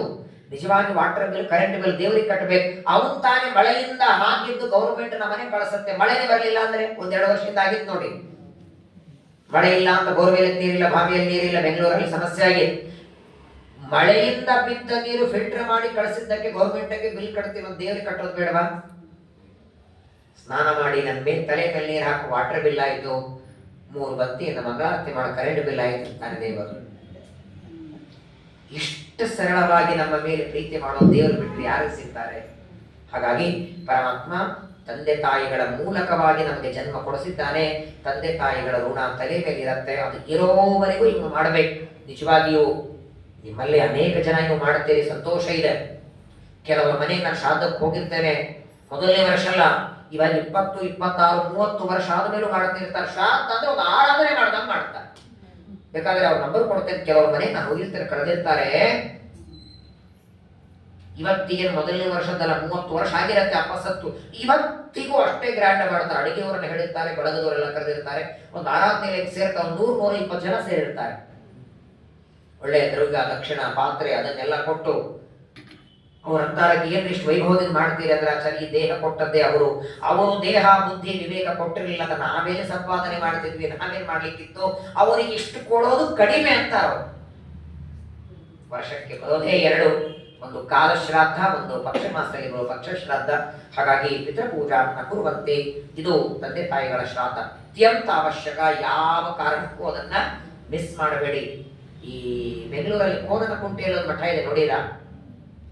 ಒಂದ್ಸಲ ಒಂದು ಕಾಲಕ್ಕೆ ಅಲ್ಲಿ ಏನು ಕೇವಲ ಒಣ ಜಾಗ ಇತ್ತು, ಒಂದು ಪತ್ರ ಹಾಕಿದ್ರು, ಬರೇ ಪತ್ರ ಸೆಡ್, ದುಡ್ಡು ಇರಲಿಲ್ಲ ಪಾಪ. ಒಂದು ವೃಂದಾವನ ಇಟ್ಟು ಬಂದು ಆ ಕಡೆಯಿಂದ ಬಂದವರಿಗೆಲ್ಲ ಶ್ರಾದ್ದಕ್ಕೆ ಅನುಕೂಲ ಮಾಡಬೇಕು. ಶ್ರಾದ್ದಕ್ಕೆಲ್ಲ ವ್ಯವಸ್ಥೆ ಮಾಡಿ ಮಾಡಿ ಮಾಡಿ 2ನೇ ವರ್ಷದಲ್ಲಿ 3 ಅಂತಸ್ತಿನ ಬಿಲ್ಡಿಂಗ್ ಆಗಿದೆ. ಎಲ್ಲೇ ನೋಡಿ, ಯಾವುದೇ ಮಠಗಳ ನೋಡಿ 2-3 ಅಂತಸ್ತಿನ ಬಿಲ್ಡಿಂಗ್. ಯಾಕಂದ್ರೆ ಪಿತೃಗಳೆಲ್ಲ ಆಶೀರ್ವಾದ ಅಲ್ಲೇ ಮಾಡ್ತಾರೆ. ಯಾಕಂದ್ರೆ ನನ್ನ ಮಗ ಅಲ್ಲೇ ಹೋಗ್ತಾರಂತ ಗೊತ್ತವ್ರಿಗೆ. ಹಾಗಾಗಿ ಈ ಶ್ರಾದ್ದ ಮಾಡುವ 3 ಲಕ್ಷ ಪಗಾರ ಇದ್ರು ಬಾಡಿಗೆ ಮನೆಯಲ್ಲೇ ಇರ್ತಾರೆ. ಯಾಕಂದ್ರೆ ಪಿತೃಗಳೆಲ್ಲ ಮಠಗಳಿಗೆ, ಯಾಕೆ ನನ್ನ ಮಗ ಅಲ್ಲೇ ಬರ್ತಾನೆ, ಪಕ್ಷ ಮಾಸ ಬಂತು ಅಂದ್ರೆ ಅವರೇ ರೂಪಕ್ಕೆ ಮಾಡ್ತಾರೆ ಮೊದಲು ಹೋಗಿ. ಸಾಧ್ಯವಾದಷ್ಟು ನಾನು ಎಲ್ಲರಿಗೂ ಹೇಳಲ್ಲ, ತೊಂದರೆ ಎಲ್ಲರಿಗೂ ಇರುತ್ತೆ. ನಿಮ್ಗೆ ಸಮಸ್ಯೆ ಇದೆಯಲ್ಲ, ಶ್ರಾದ್ದ ಮನೆಯಲ್ಲಿ ಮಾಡ್ರಿ. ನಾನು ಹೇಳೋದನ್ನ ಆಚಾರ್ಯರಿಗೆ ಊಟಕ್ಕೆ ಹಾಕ್ಲಿಕ್ಕೆ ಮಡಿಲ ಅಡಿಗೆ ಮಾಡ್ಲಿಕ್ಕೆ ನಿಮ್ಗೆ ಸಮಸ್ಯೆ ಅಲ್ಲ, ಅದನ್ನ ಮಠದಲ್ಲಿ ಮಾಡ್ರಿ. ಯಾರು ಬೇಡ ಅಂತಾರೆ? ಶ್ರಾದ್ದ ಯಾಕೆ ಮಠದಲ್ಲಿ ಮಾಡ್ತೀರಿ? ಶ್ರಾದ್ದ ಅಂದ್ರೆ ಪಿತೃಗಳಿಗೆ ಊಟಕ್ಕೆ ಹಾಕೋದು. ನಿಮ್ ಮಗ ನಿಮ್ ತಂದೆ ಅಂತಾರೆ 30 ಲಕ್ಷ 40 ಲಕ್ಷ ನಾನು ಬದುಕಿದ್ದಾಗೆ ಮನೆ ಕಟ್ಟಿಸಿಕೊಟ್ಟೆ, ಈಗ ಆ ಮನೆಯಲ್ಲಿ ನನ್ನ ಮಗ ಇರ್ತಾನೆ, ನನಗೆ ಊಟಕ್ಕೆ ಮಠದಲ್ಲಿ ಹಾಕ್ತಾನೆ. ನೀವೇ ಕಟ್ಟಿಸಿದ ಮನೆಯಲ್ಲಿ ನಿಮ್ಗೆ ಊಟಕ್ಕೆ ಹಾಕಿದ್ರೆ ನಿಮ್ಮ ಮಗ ಹೊರಗೆ ಹಾಕಿದ್ರೆ ಕೋಪ ಬರಲ್ವ ನಿಮ್ಗೆ? ಮತ್ತೆ ಶ್ರಾದ್ದ ಅಂದ್ರೆ ಯಾಕೆ ಮಾಡ್ತೀರಿ? ಅಲ್ಲ, ಎಲ್ಲರ ಮನೆಯಲ್ಲಿ ಒಂದೇ ರೀತಿ ಇರಲ್ಲ, ಸಮಸ್ಯೆ ಇರತ್ತೆ. ನಾಳೆ ಶ್ರಾದ್ದ ಇದೆ ಅಂದ್ರೆ ಒಂದಿಷ್ಟು ನೀರು ತುಂಬಿಕೊಡ್ರಿ, ಒಂದಿಷ್ಟು ಅನ್ನ ಮಾಡ್ರಿ, ನೈವೇದ್ಯ ಮಾಡ್ರಿ. ಅವತ್ತು 1 ದಿನ ನೈವೇದ್ಯ ಮಾಡಿ 1 ದಿನ ಶ್ರಾದ್ದ ಪಿಂಡ ಮನೆಯಲ್ಲಿ ಮಾಡ್ರಿ. ಬಾಳೆಹಣ್ಣು ಸಕ್ಕರೆನೋ ನೈವೇದ್ಯ ಮಾಡ್ರಿ, ಅದನ್ನ ಮಠಕ್ಕೆ ತಗೊಂಡು ಹೋಗ್ರಿ. ಮಠದಲ್ಲಿ ಊಟ, ಅಕಸ್ಮಾತ್ ಶ್ರಾದ್ದ ಮಾಡಿದ ಆಚಾರ್ಯಗೂ ಅಲ್ಲೇ ಬಾ ಅಂತ ಕರೀರಿ. ಬ್ರಾಹ್ಮಣ ಭೋಜನ ಮನೆಯಲ್ಲಿ ಮಾಡೋದು ಬೇಡ. ನಿಮ್ಗೆ ಮಡಿಲಿ ಅಡಿಗೆ ಮಾಡ್ಲಿಕ್ಕೆ ತೊಂದರೆ ಆದ್ರೆ ಶ್ರಾದ್ದ ಕರ್ಮ ಮಠದಲ್ಲಿ ಬೇಡ. ಅದು ಒಂದು ರೀತಿ ಕಾರಣವೇ ಸಂತಾನ ಆಗದೆ ಇರೋದಕ್ಕೆ. ಅಥವಾ ನೋಡಿ, ಇವತ್ತು ಕೆಲವರಿಗೆ ಎಲ್ಲಾ ಇರತ್ತೆ, ಸಂಪತ್ತಿರತ್ತೆ, ಬೇಕಾದಷ್ಟು ಇರತ್ತೆ, ಮನೆಯಲ್ಲಿ ನೆಮ್ಮದಿ ಇರಲ್ಲ. ಜಗಳ, ಕಿರಿಕಿರಿ, ಇವ್ರದ್ದು ಅವ್ರಿಗೆ ಸೇರಲ್ಲ, ಅವ್ರದ್ದು ಇವ್ರಿಗೆ ಸೇರಲ್ಲ, ಅಸೂಯೆ, ಒಬ್ಬರನ್ನು ಒಬ್ಬರ ಕಂಡ್ರೆ ಆಗ ಬರಲ್ಲ. ಇದಕ್ಕೂ ಒಂದು ಕಾರಣ ಶ್ರಾದ್ದ ಮನೆಯಲ್ಲಿ ಮಾಡದೇ ಇರೋದು ಅಂತ. ಶ್ರಾದ್ದ ಕರ್ಮಗಳೇ ಇರಲಿ, ಹೋಮ ಹವನಗಳೇ ಇರಲಿ, ಮನೆಯಲ್ಲಿ ಮಾಡಿ. ಎಲ್ಲಾನು ಹಿಂದೆ 99% ಮನೆಯಲ್ಲಿ ಏನೋ ಅನಿವಾರ್ಯ ಇದ್ರೆ ಹೊರಗೆ ಹೋಗೋರ, ಹೊರಗೆ ಹೋಗೋದೇ ಅನಿವಾರ್ಯ. ಹಾಗಾಗಿ ಪಿತೃಗಳ ಶ್ರಾದ್ದ ಅದು ಮನೆಯಲ್ಲಿ ಮಾಡಬೇಕು. ಸಾಲ ಮಾಡು ಅಂತ ಹೇಳಿಲ್ಲ. ಒಂದು ಕಥೆ ಬರ್ತದೆ ಮಹಾಭಾರತದಲ್ಲಿ. ಒಬ್ಬ ಬ್ರಾಹ್ಮಣ ಈಗ ತುಂಬಾ ಬಡವಿದ್ದ, ತುಂಬಾ ಬಡತನ. ತಂದೆ ಶ್ರಾದ್ದ ಬಂತು. ಶ್ರಾದ್ದ ದಿನ ಏನ್ ಮಾಡಬೇಕು? ಅನ್ನ ಮಾಡಿ ಪಿಂಡ ಮಾಡುವಷ್ಟು ದುಡ್ಡಿರಲಿಲ್ಲ ಅವನ ಹತ್ರ. ಏನ್ ಮಾಡಬೇಕು ಅಂದಾಗ ಮನೆಯಲ್ಲಿ ಒಂದು ಮಾಡದೊಳಗೆ ಇಂದಿಷ್ಟು ಸಾಸಿವೆ ಸಿಕ್ಕಿತು. ಸಾಸಿವೆ ತಂದ, ಕುಟ್ಟಿದ, ಪಿಂಡ ಮಾಡಿ ಪೂಜೆ ಮಾಡಿದ. ಶ್ರಾದ್ದವನ್ನ ಮಾಡಿದ್ದಕ್ಕೆ ಜನ್ಮಾಂತರದಲ್ಲಿ ಸ್ವಂತ ಮನೆ ತಗೊಂಡ. ಇನ್ನೊಂದು ಮಾತು ಮರಿಬೇಡಿ, ನೀವು ದೇವತೆಗಳ ಪೂಜೆ ಮಾಡಿದ್ರೆ ದೇವತೆಗಳಿಂದ ಪಡೆಯೋದಕ್ಕಿನ್ನೂ ತಡ ಆದೀತು. ಪಿತೃಗಳು ಬಹಳ ಶೀಘ್ರದಲ್ಲಿ ಫಲ ಕೊಡ್ತಾರೆ. ಬೇಕಾದ್ರೆ ಈ ವರ್ಷ ಬಾಡಿಗೆ ಮನೆಯಲ್ಲಿ ಶ್ರಾದ್ದ ಮಾಡಿ ಪಿತೃಗಳಿಗೆ ಮಾಡಿ ಮುಂದಿನ ವರ್ಷ ಸ್ವಂತ ಮನೆಯಲ್ಲಿ, ಅದು ಬರೋ ವರ್ಷದಲ್ಲಿ ಮನೆ ಕಟ್ತೀವಿ. ಇಟ್ಕೊಳ್ಳೋ ವ್ಯಕ್ತಿಗಳಲ್ಲ ಪಿತೃದೇವತೆಗಳು. ಜನ್ಮ ಏನಾಯ್ತು, ಮುಂದಿನ ವರ್ಷ ಸ್ವಂತ ಮನೆ ಬಂತು, ಭಾರಿ ಶ್ರೀಮಂತನಾದ. ವಿಚಾರ ಮಾಡಿದ, ಒಂದ್ಸಲ ಸಾಸಿವೆ ಶ್ರಾದ್ದ ಪಿಂಡ ಮಾಡಿದ್ದಕ್ಕೆ ಶ್ರೀಮಂತ ಆಗಿದೆ. ಈ ಸಲ ಸಾಸಿವೆ ಮಾಡಿದ್ರೆ ಈಗ ಎಷ್ಟು ಬಂದಿದೆ, ಈಗ ಮತ್ತೆ ಸಾಸಿವೆ ಮಾಡಿದ ಇನ್ನೂ ಆಗ್ತೀನಿ ಅಂತ ಅಷ್ಟ ಸಂಪತ್ತು ಕೊಟ್ಟಾಗಲೂ ಮತ್ತೆ ಸಾಸಿವೆಯಿಂದ ಮಾಡದ, ಮತ್ತೆ ದೇವರ ಅಲ್ಲೇ ತಂದೆ ಇಟ್ಟ. ನಾಳೆ ಆಶ್ವಿನ ಮಾಸದಲ್ಲಿ ದೇವರ ವೆಂಕಟೇಶ್ ದೇವರ ಪ್ರವಚನ ಕೇಳ್ತೀರಿ. ವೆಂಕಟೇಶ್ ಕಲ್ಯಾಣ ಕೇಳ್ತೀರಲ್ಲ, ಭಾದ್ರಪದ ಆದ್ಮೇಲೆ ಆ ವೆಂಕಟೇಶ್ ಕಲ್ಯಾಣದಲ್ಲಿ ಒಂದು ಕಥೆ ಬರ್ತದೆ. ಮಾಧವ ಅಂತ ಒಬ್ಬ ಬ್ರಾಹ್ಮಣ, ಆ ಮಾಧವ ಬ್ರಾಹ್ಮಣ ಕುಂತಲೆಯ ಸಂಘ ಮಾಡಿದ, ಮದ್ಯಪಾನ ಮಾಡಿದ, ಮಾಂಸ ಭಕ್ಷಣ ಮಾಡಿದ, ಮಾಡಬಾರದೆಲ್ಲ ಪಾಪ ಮಾಡಿದ. ಅದೇ ಮಾಧವ ಮುಂದಿನ ಜನ್ಮದಲ್ಲಿ ಆಕಾಶರಾಜನಾದ, ಪದ್ಮಾವತಿ ಮಗಳಾದ್ದು, ಶ್ರೀನಿವಾಸ ಹಳೆಯನಾಗಿ ಬಂದ. ಅಂಥ ಪುಣ್ಯ ಏನ್ ಮಾಡಿದ್ದವ? ಜನ್ಮಾಂತರದಲ್ಲಿ ಶೂದ್ರ ಸ್ತ್ರೀ ಸಂಘ ಮಾಡಿದವ, ದುಷ್ಟ ಸ್ತ್ರೀ ಸಹವಾಸದಲ್ಲಿದ್ದವ. ಮರುಜನ್ಮದಲ್ಲಿ ದೇವರಿಗೆ ಮಾವನಾಗುವ ಭಾಗ್ಯ ಹೆಂಗ ಬಂತು ಅಂದ್ರೆ ಮಣ್ಣಿನಿಂದ 3 ಪಿಂಡ ಮಾಡಿ ಶ್ರಾದ್ದ ಮಾಡಿದ್ದಕ್ಕೆ ಅಂತ ಕಲ್ಲಿ ವೆಂಕಟೇಶ್ ಕಲ್ಯಾಣ ಪ್ರವಚನ ಹೇಳುತ್ತೆ. ಅವನ ಹತ್ರ ದುಡ್ಡಿರ್ಲಿಲ್ಲ ಅಂತ ಮಣ್ಣಿನಿಂದ ಮಾಡಿದ. ಒಟ್ಟಾರೆ ಅದರ ಹೆಸರು ಶ್ರಾದ್ದ, ಶ್ರದ್ಧೆಯಿಂದ. ಅಂತ ಮಣ್ಣು ಪಿಂಡ ಮಾಡೋದಲ್ಲ. ಎಷ್ಟು ನಿಮಗೆ ದೇವರು ಕೊಟ್ಟಿದ್ದಾನೆ ನೀವು ನೋಡಿಬೇಕಾದ್ರೆ. ಇನ್ನೊಂದು ಮಾತು ಹೇಳ್ತಾರೆ, ಯಾರೇ ಶ್ರಾದ್ದ ಮಾಡೋರಿಲ್ಲ, ಅನಾಥರಿದ್ದಾರೆ, ಅವರ ಶ್ರಾದ್ದ ನೀವು ಮಾಡಿ. ನಮ್ಮ ಅಪ್ಪನ ಮಾಡೋದೇ ಕಷ್ಟ, ಅವ್ರ ಅಪ್ಪಂದಲ್ಲಿ ಮಾಡೋಣ ನೋಡಿ. ಬೇಕಾದರೆ ಯಾರಿಗೆ ತಂದೆ ಯಾರಿಗೂ ಮಾಡೋರಿಲ್ಲ, ಯಾರು ಇಲ್ಲ ಅಂತ ನೀವು ಮಾಡಿ ನೋಡಿ. ಬೇಕಾದ್ರೆ ಆ ಅನಾಥ ಶ್ರಾದ್ದಕ್ಕೆ ನೀವು ಏನ್ ದುಡ್ಡು ಖರ್ಚು ಮಾಡ್ತೀರಲ್ಲ, ಕೆಲವರಿಗೆ ನಮ್ಮ ಸಂಬಂಧ ಇಲ್ಲ ನಾವ್ಯಾಕೆ ಮಾಡಬೇಕು ಅಂತ, ನೀವು ಬೇಕಾದ್ರೆ ಆ ಅನಾಥ ವ್ಯಕ್ತಿ ಸಲುವಾಗಿ ಒಂದು 3,000 ರೂಪಾಯಿ ಖರ್ಚು ಮಾಡಿ ಶ್ರಾದ್ದ ಮಾಡಿ 3 ದಿನದೊಳಗೆ ಆ 3,000ಕ್ಕೆ 10,000 ಮಾಡಿ ನನ್ನ ಅಕೌಂಟಿಗೆ ಹಾಕ್ಸಿರ್ತಾನೆ. ಅಶ್ವಮೇಧ ಯಾಗ ಮಾಡಿದ ಪುಣ್ಯ ಬರ್ತದಂತೆ. ಪರವಾಗಿಲ್ಲ, ನಾವೇನು ಅನಾಥ ಮಾಡೋದು ಬೇಡ, ನಮ್ಮ ಜನ್ಮ ಕೊಟ್ಟ ತಂದೆ ತಾಯಿಗಳ ಶ್ರಾದ್ದವನ್ನ ಶ್ರದ್ಧೆಯಿಂದ ಮಾಡಿ, ಆ ತಂದೆ ತಾಯಿಗಳ ಶ್ರಾದ್ದವೇ ಒಂದು ರೀತಿ ಸಂತಾನಕ್ಕೆ ಕಾರಣವಾದದ್ದು. ಅಂತಹ ವಿಶಿಷ್ಟವಾದ ತಂದೆ ತಾಯಿಗಳ ಶ್ರಾದ್ದ, ಅವರಲ್ಲಿಯೂ ಪರಮಾತ್ಮನ ಪೂಜೆಯನ್ನ ಮಾಡೋದು, ಇದೆಲ್ಲವೂ ಕೂಡ ಸಂತಾನ ಆಗದೇ ಇರೋದಕ್ಕೆ ಪ್ರತಿಬಂಧಕವಾದದ್ದು ಅಂತ ಹೆಂಡತಿಗೆ ಬಹಳ ಸುಂದರವಾಗಿ ರುದ್ರದೇವರು ಉಪದೇಶವನ್ನ ಮಾಡಿದ್ದಾರೆ. ನಾಳೆ ಹಾಗೂ ನಾಡಿದ್ದು ಇನ್ನು 2 ದಿನ ಇದೆ. ನಾಡಿದ್ದು ಗುರುವಾರ ಈ 7 ದಿನದ ಪ್ರವಚನದ ಮಂಗಲ ಮಹೋತ್ಸವ. ಮಂಗಲ ಅಂದ್ರೆ ಮುಗಿಸೋದು, ಮುಗಿಯೋದಲ್ಲ, ಅದು ಮುಗುದಿಲ್ಲ, ಅದು ಮುಗಿಯೋದು ಇಲ್ಲ. ನಾನು ಮೊದಲೇ ಹೇಳಿ, ಸಂಪೂರ್ಣವಾದ ಉಮಾಮಹೇಶ್ವರ ಸಂವಾದ 7 ದಿನದ ಪ್ರವಚನ ಅಲ್ಲ, ಅದು 7 ವರ್ಷ ಕೇಳಿದ್ರು ಮುಗಿಯದೇ ಇದ್ದದ್ದು. ಮಹಾಭಾರತ ಅದು ಮೊದಲೇ. ಆದರೂ ವಿಶೇಷವಾಗಿ ಈ 7 ದಿನಗಳಲ್ಲಿ ಶ್ರಾವಣ ಮಾಸದ ಪರ್ವಕಾಲದಲ್ಲಿ ಶ್ರವಣ ಮಾಡಿದ್ದನ್ನ ಗುರುಗಳಿಗೆ ಸಮರ್ಪಣೆ, ಗುರುವರ ಅಂತರ್ಗತನಾದ ದೇವರಿಗೆ ಸಮರ್ಪಣೆ. ನನ್ನಲ್ಲಿ ಇದ್ದು ಹೇಳಿಸಿದ್ದು, ನಿಮ್ಮಲ್ಲಿ ಕೂತು ಕೇಳಿಸಿದ್ದು ದೇವರೇ ಇದನ್ನು ಮಾಡಿಸಿದ್ದು ಅಂತ ಅವನಿಗೆ ಸಮರ್ಪಣೆ ಮಾಡುವ ಕಾರ್ಯಕ್ರಮ ಅದು ನಾಡಿದ್ದು ಗುರುವಾರ ಇದೆ. ನಾಳೆ ಒಂದು ದಿನ ಇನ್ನೂ ಕೆಲವು ಮಾತುಗಳು, ರುದ್ರದೇವರು ಅಪರೂಪದ ವಿಷಯಗಳು, ನಮಗೆಲ್ಲ ಸಂಬಂಧಪಟ್ಟಂತಹ ವಿಚಾರಗಳನ್ನ ತಮ್ಮ ಹೆಂಡತಿಗೆ ಉಮಾದೇವಿಗೆ ಉಪದೇಶ ಮಾಡ್ತಾರೆ. ನಾಳೆಗೆ ನಾಡಿದ್ದು 2 ದಿನ ಶ್ರವಣ ಮಾಡಿ ಮತ್ತೆ ಈ ಕಮಿಟಿ ಹಾಲಲ್ಲಿ ತುಂಬಾ ಹಿಡಿಸ್ತು ನನಗೆ. ನಾನು ಇದಕ್ಕೂ ಮೊದಲು ಬಂದಿರಲಿಲ್ಲ. ವಿಶೇಷವಾಗಿ ನಿಮ್ಮನ್ನೆಲ್ಲ ನೋಡಿದರೆ ನಮ್ಮ ವಿಠ್ಠಲರಾವರಿಗೆ ಹೇಳಬೇಕು, ಪ್ರತಿ ತಿಂಗಳು ಕಾರ್ಯಕ್ರಮ ಮಾಡಿ ಒಂದು 7 ದಿನ ಪ್ರವಚನ ಮಾಡೋಣ ಅಂತ. ಇನ್ನು ಮುಂದೆ ಯಾವುದೇ ಸಂದರ್ಭದಲ್ಲಿಯೂ ಕೂಡ ಮತ್ತೆ ಇಲ್ಲಿ ಬರಬೇಕು ಅಂತ. ಯಾವಾಗಲೂ ಪ್ರವಚನ ಹೇಳುವ ವ್ಯಕ್ತಿಗಳಿಗೆ ದಕ್ಷಿಣೆ ಸಂಭಾವನೆಗಿಂತಲೂ ಶ್ರವಣ ಮಾಡುವ ಶ್ರೋತೃಗಳ ಮೇಲೆ ನೋಡಿ. ನಿಮಗೆಲ್ಲ ಪಾಪ ಎಷ್ಟೋ ಕೆಲಸ ಇರುತ್ತೆ. ಈ 1 7 6 7 ಪಾಪ ಎಷ್ಟೋ ಜನ ಸೀರಿಯಲ್ ನೋಡೋ ಇರ್ತೀರಿ, ಒಂದಾದ ಮೇಲೆ ಒಂದು, ಅದು ಎಲ್ಲ ಏನೋ ಪಾಪ ಇರ್ತವೆ ಯಾವುದೋ ಕೆಲಸ. ಆದರೂ ಅದನ್ನೆಲ್ಲ ಬಿಟ್ಟು ಮಹಾಭಾರತ ಪ್ರವಚನಕ್ಕೆ ನೀವು ಬಂದಿದ್ದೀರಿ ಅಂದ್ರೆ ಇದು ನಿಮ್ಮಲ್ಲಿ ಇರುವ ದೇವರ ಕೊಟ್ಟ ದೊಡ್ಡ ಭಾಗ್ಯ. ಹಾಗಾಗಿ ಮತ್ತೆ ಈ ಸಂದರ್ಭದ ಈ ತರಹದ ಪ್ರವಚನಗಳು ಇಲ್ಲಿ ನಡೀಬೇಕು. ದೇವರು ನಮಗೂ ಮತ್ತೆ ಅವಕಾಶವನ್ನ ಕೊಡಲಿ ಅಂತ ದೇವರಲ್ಲಿ ಪ್ರಾರ್ಥನೆಯನ್ನ ಮಾಡಿ, ನಾಳೆ ನಾಡಿದ್ದು 2 ದಿನ ಉಮಾಮಹೇಶ್ವರ ಸಂವಾದದ ಶ್ರವಣ ಮಾಡಿ, ನಾಡಿದ್ದು ಗುರುಗಳಿಗೆ ಪರಮಾತ್ಮನಿಗೆ ಇದರ ಸಮರ್ಪಣೆಯನ್ನು ಮಾಡೋಣ. ಶ್ರೀಕೃಷ್ಣಾರ್ಪಣಮಸ್ತು. ಹರೇ ನಮೋ.